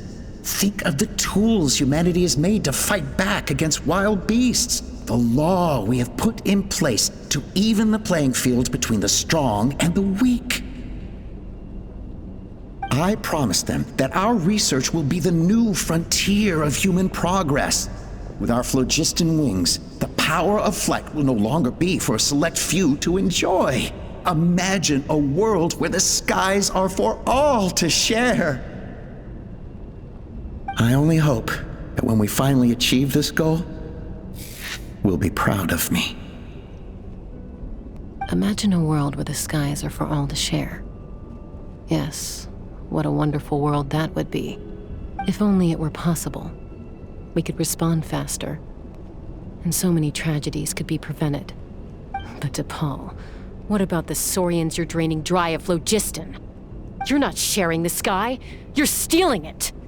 Bad move. I won't let you get away with it.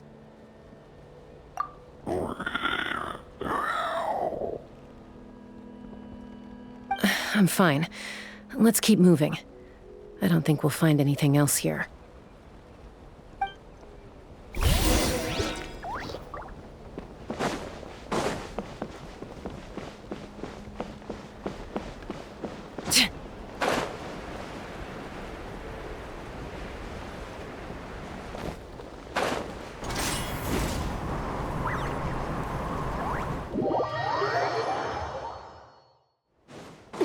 Take me up!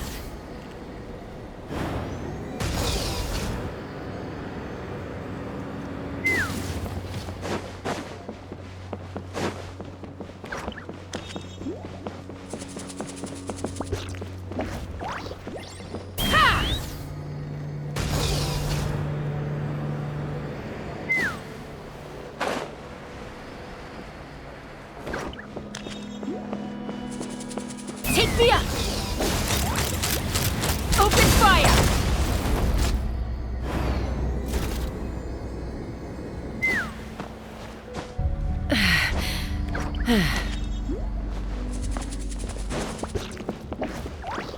Let's fly! Open fire!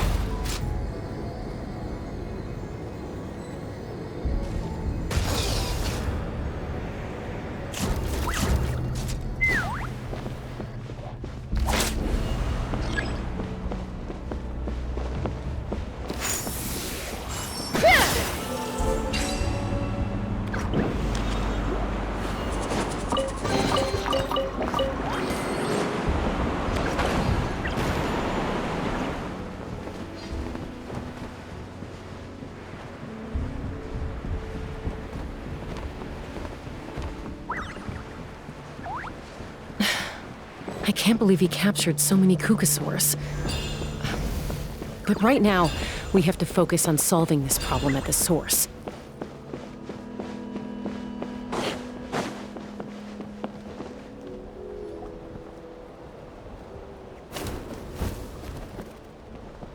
Looks like we've reached the center of the workshop. And still no sign of Koya's baby.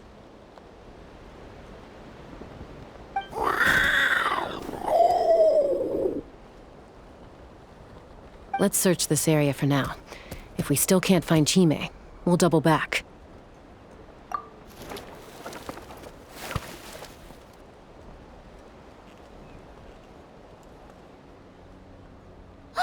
Chasca, Traveler, come quick!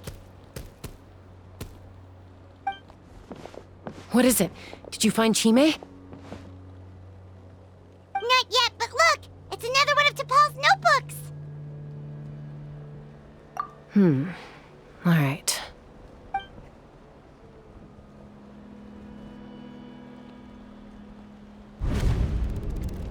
Log number 428. We decided to restart the experiments on phlogiston refinement, but without telling. This is the final obstacle to the success of the Phlogiston Wings project. We cannot fall at the last hurdle. Log number 436. Earlier today, suggested using Kukasaurs as an intermediary to extract refined phlogiston. It's certainly feasible, but... Anyway, as long as our secret experiment succeeds, I'm sure won't bring it up again. Log number 443. We will conduct the experiment tomorrow. But birthday is coming up, so hopefully we'll have a birthday surprise for her. Log number 444. Huh? Why is this log empty? I guess whoever wrote down the log number was prevented from recording the results.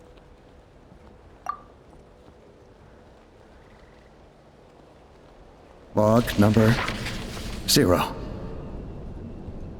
We lost many comrades in the accident. Among them are friends, lovers, and children. But we cannot stop now. We will keep their legacy alive and carry their dreams forward. As of today, we are scrapping the artificial refinement method.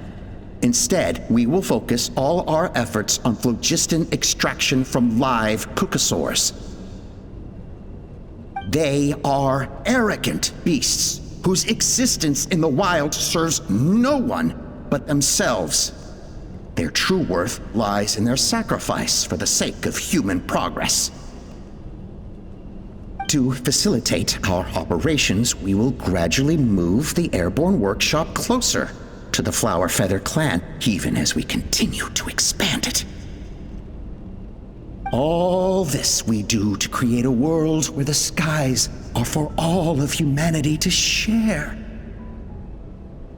All this we do to make T'Pol's dream a reality.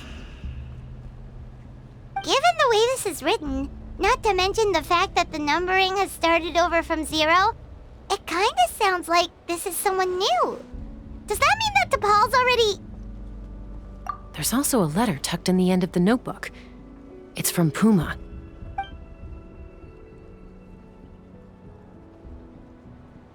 T'Pol, I don't know where you are right now, so I don't know how to reach you. My best bet is to send this letter to the Flower Feather clan. Your father is gravely ill. Oh, I know we've had our differences in the past, but he is still your father. Won't you come and visit him? Please. I know you never liked him and cared even less for me. All you ever yearned for is the sky and your birth mother. But we'll still be waiting here for you if you do come back. This may be the last chance you'll get to see your father. So Puma's not T'Pol's real mom? Huh. Well, she did say he never called her mom, but I'm gonna assume she was just venting. We know that T'Pol's father passed away quite recently, and this letter looks recent. By contrast, the writing in this notebook is old and faded. It looks like the real reason T'Pol didn't attend his father's funeral is because he'd long since passed away himself. If we ask ourselves why this letter was sent to the Flower Feather clan, why T'Pol always yearned for the sky, and how he got his hands on a relic from the Cinder City, it all points to one answer. That's right. T'Pol was my child. He was born during my days as a wingless wanderer. His birth gave me new hope. I wanted to become the kind of mother who spent her days as a valiant rider, soaring the skies. Not an aimless, wingless nobody. But his father wanted to settle down, to give his child a safe, sheltered life in his tribe.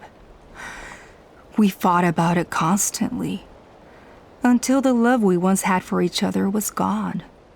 He started a new family, with another traveler who was also looking to return home. And I went back to the Flower Feather clan, alone. Alba? I had no idea that despite being raised among the children of echoes, my child still harbored dreams of the skies. Can you imagine, Chasca? The joy and surprise I felt when he showed up at my door, asking to join the flying trials. Or how proud I was when he said he wanted to prove his own worth, rather than relying on my position as elder. And then the anguish that overcame me when he was rejected by the cucosaurs and became wingless, just as I had after my injury.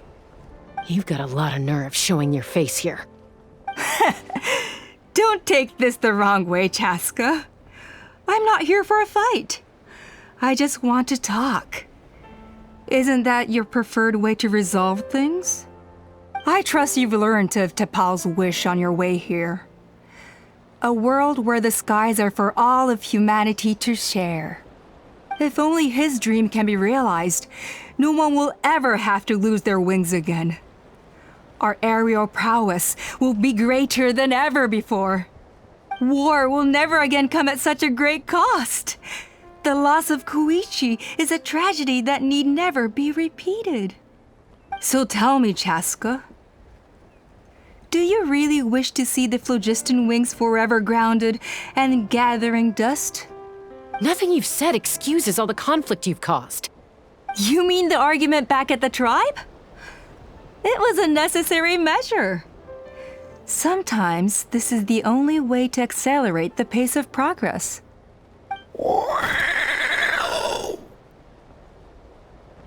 Is a mother harming her children when she coaxes them into swallowing a bitter pill? Of course not. It is a brief moment of suffering for the greater good, and the child would come to understand this in due course. The phlogiston wings are that bitter pill. We will never progress as a tribe if we cling to the scraps the Kukusaurs offer us.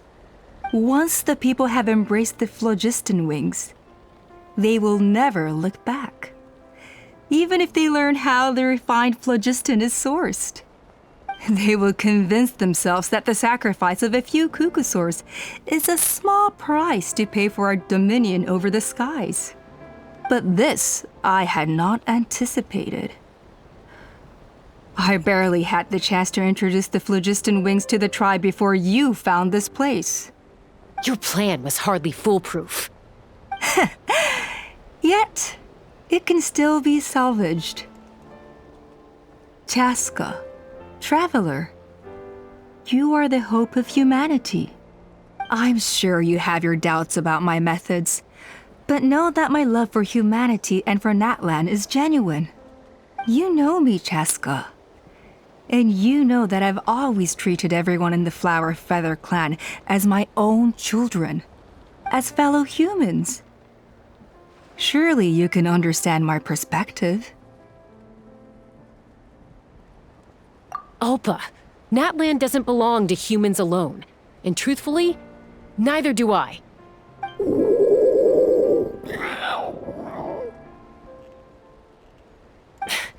How many times has the Abyss invaded Natlan now? And yet despite how much stronger it is than us, Natlan still stands as a nation of humans and saurians. Peace imposed by force will crumble in a matter of days, because social bonds are what hold a civilization together. Weren't you the one that taught me that? And yet you would break the bond we share with our saurian companions to take more power for ourselves?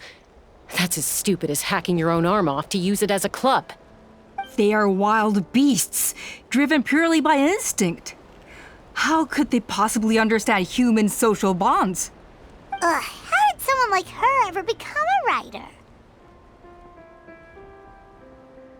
Ha! You overestimate them. They bow to the strong and shun the weak. That's all there is to it. They never gave Tepal a second glance when he was at his lowest, nor me when I returned injured from the Cinder City. It's all about survival of the fittest for them. Plain and simple. They obeyed me once I proved myself stronger than them, but the moment it serves them better, they'll abandon me in a heartbeat. You're wrong, Alpa. They only reject the wingless because they don't want to fly anyone to their death. Chasca, I will promise you this.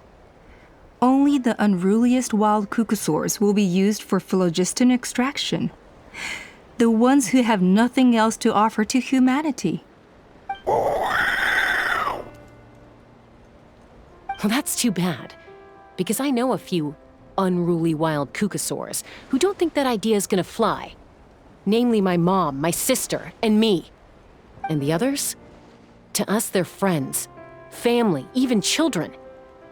So if you want to put any of them in one of your cages, you're gonna have to go through us. Is that right? I knew you might be difficult to convince. Maybe this will change your mind.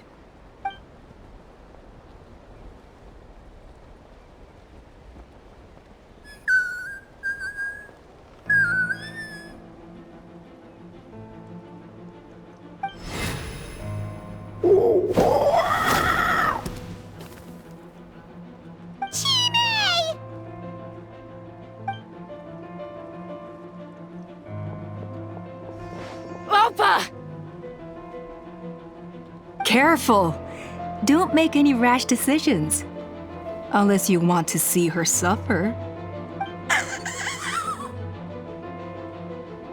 Oh no, that's one of the extraction cages! I told my subordinates to take control of the tribe while I was away. Luckily for them, our strongest warrior and our most powerful ally aren't there to stop it. Take control? What are you planning to do with Mutota and his supporters? Merely accelerate their inevitable downfall. They cannot stand in the way of progress forever. It is not the move I wish to make, but I'm afraid you and your friends force my hand. And since you insist on imposing me too, I have no choice but to keep you here until the dust has settled. So that's what you meant by I just want to talk. You never intended to negotiate. You just wanted to stall us. No, Chasca. I genuinely hoped I could win you over. You are the strongest warriors we have. Put down your weapons, and I promise you that no harm will come to this young Saurian. I just need you to stay here for the next couple of weeks or so, while my people consolidate their power. Then, I will give her back to you, and you'll be free to leave. As long as the majority supports our vision, even the Pyro Archon cannot meddle in our internal affairs. Your vision is deranged, and the Flower Feather Clan will never support it. You sure about that? Then wait here and see. Time will tell. What do we do? Even if the whole tribe fights back, Mutota's in grave danger! Stop delaying the inevitable! Drop your weapons and get into the cages, now! She's still holding Chime hostage. Is there really no other way?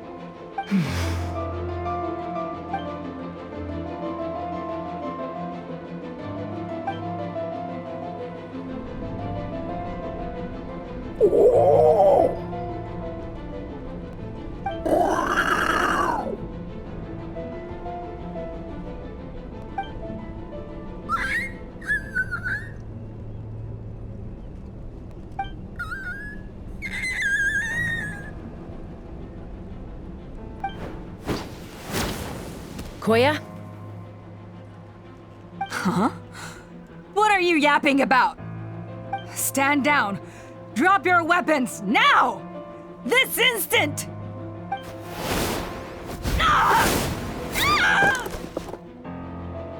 No! The relic!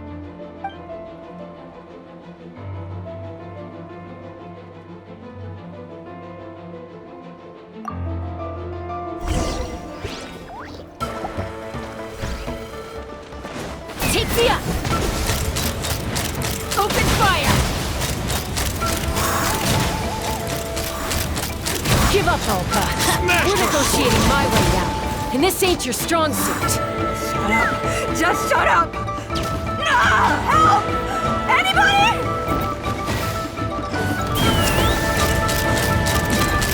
Hey, something's up with this relic! Bullseye!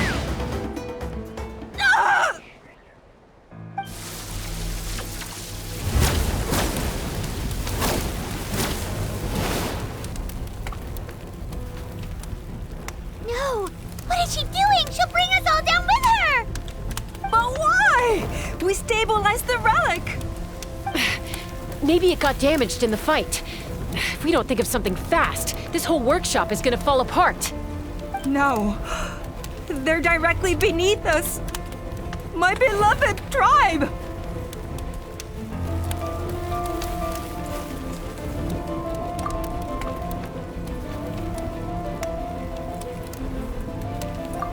Okay,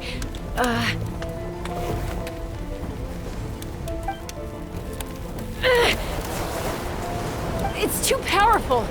This ain't a toy like last time. I don't think I can just throw it aside.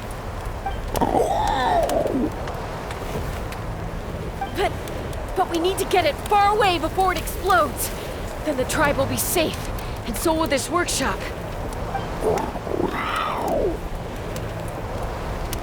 Koya, remember when we were kids?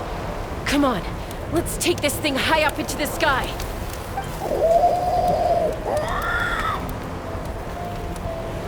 Don't worry, I know I can get rid of it before it explodes. We're talking some surface wounds at most. All I need is for you to catch me at the end, just like old times.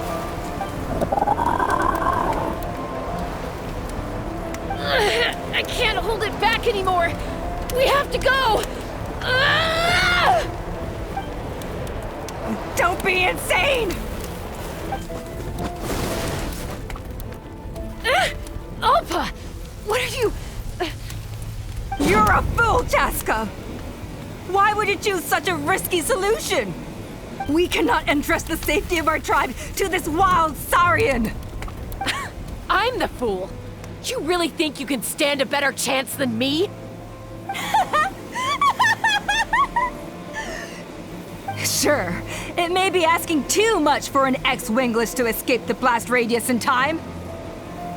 But I can fly it a safe distance away, even if it's the last thing I do.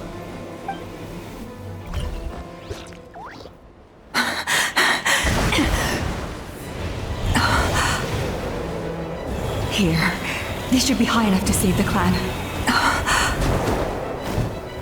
What? You don't get to die a hero today.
Koya, are you hurt? Let me take a look at you. What do you mean, I'm fine? Didn't I tell you to catch me on your back? Why did you try to shield me from the blast?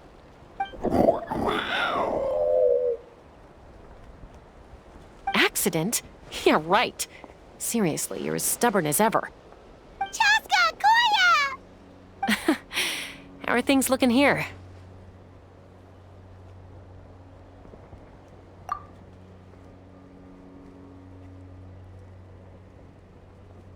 I think that's putting it mildly.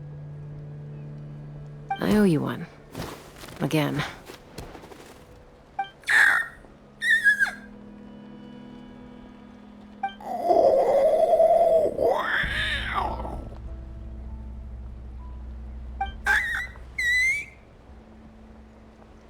Oh, but be honest.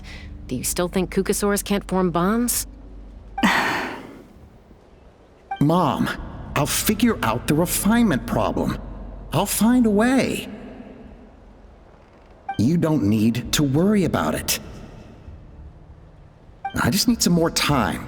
That's all I ask. Please just trust me. Just this once.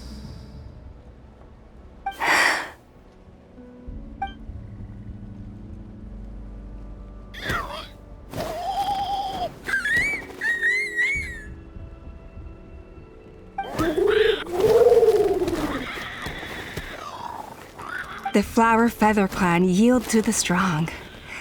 And it's up to the winners to define what strength means. So it looks like it's my turn to yield.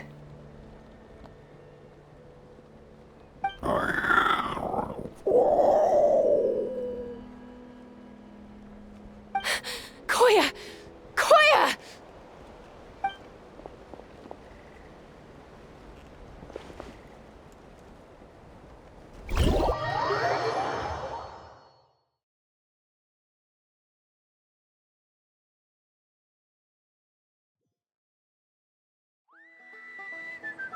So, you're absolutely sure it's not because of the explosion?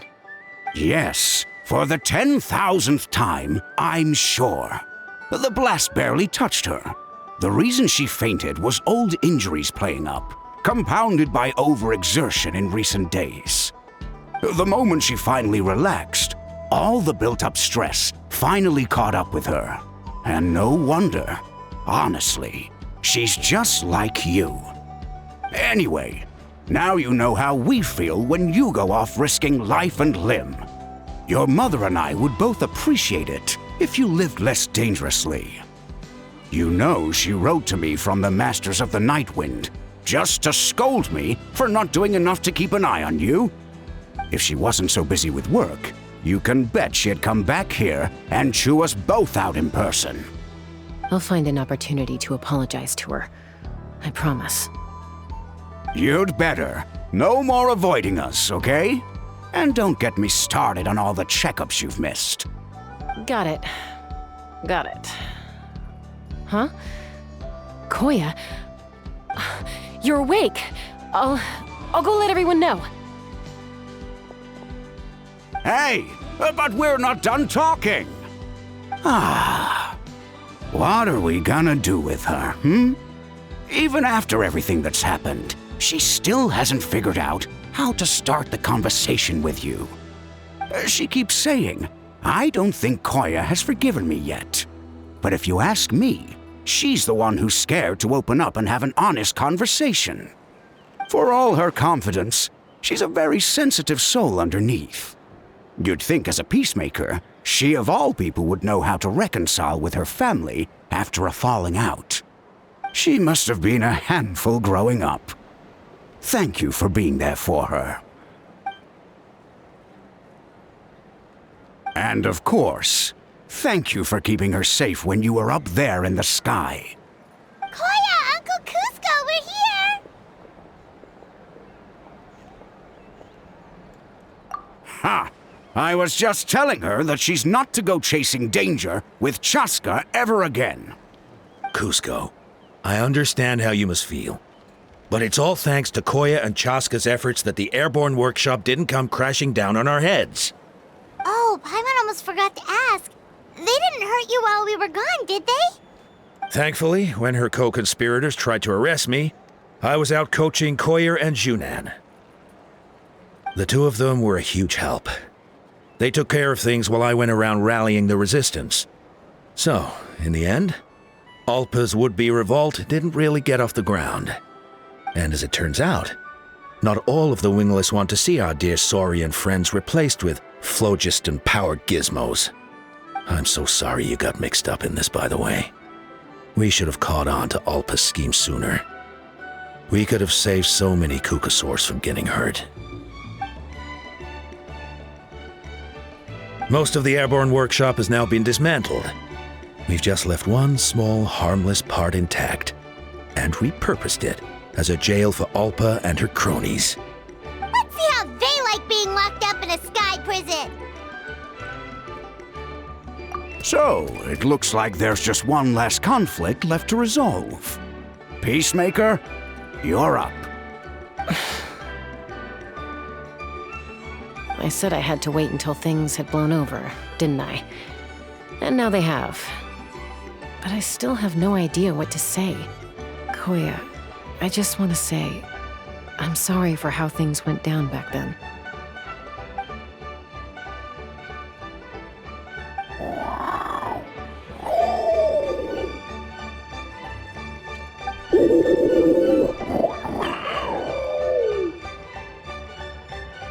Huh? Does this mean you're not mad at me anymore? There's that family likeness coming through again. But that day, when we ran into each other.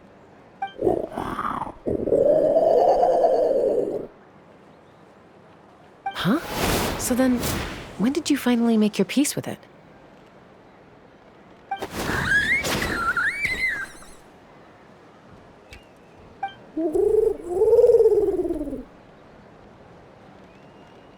Oh, it's Chime and Chimpu! They're here too!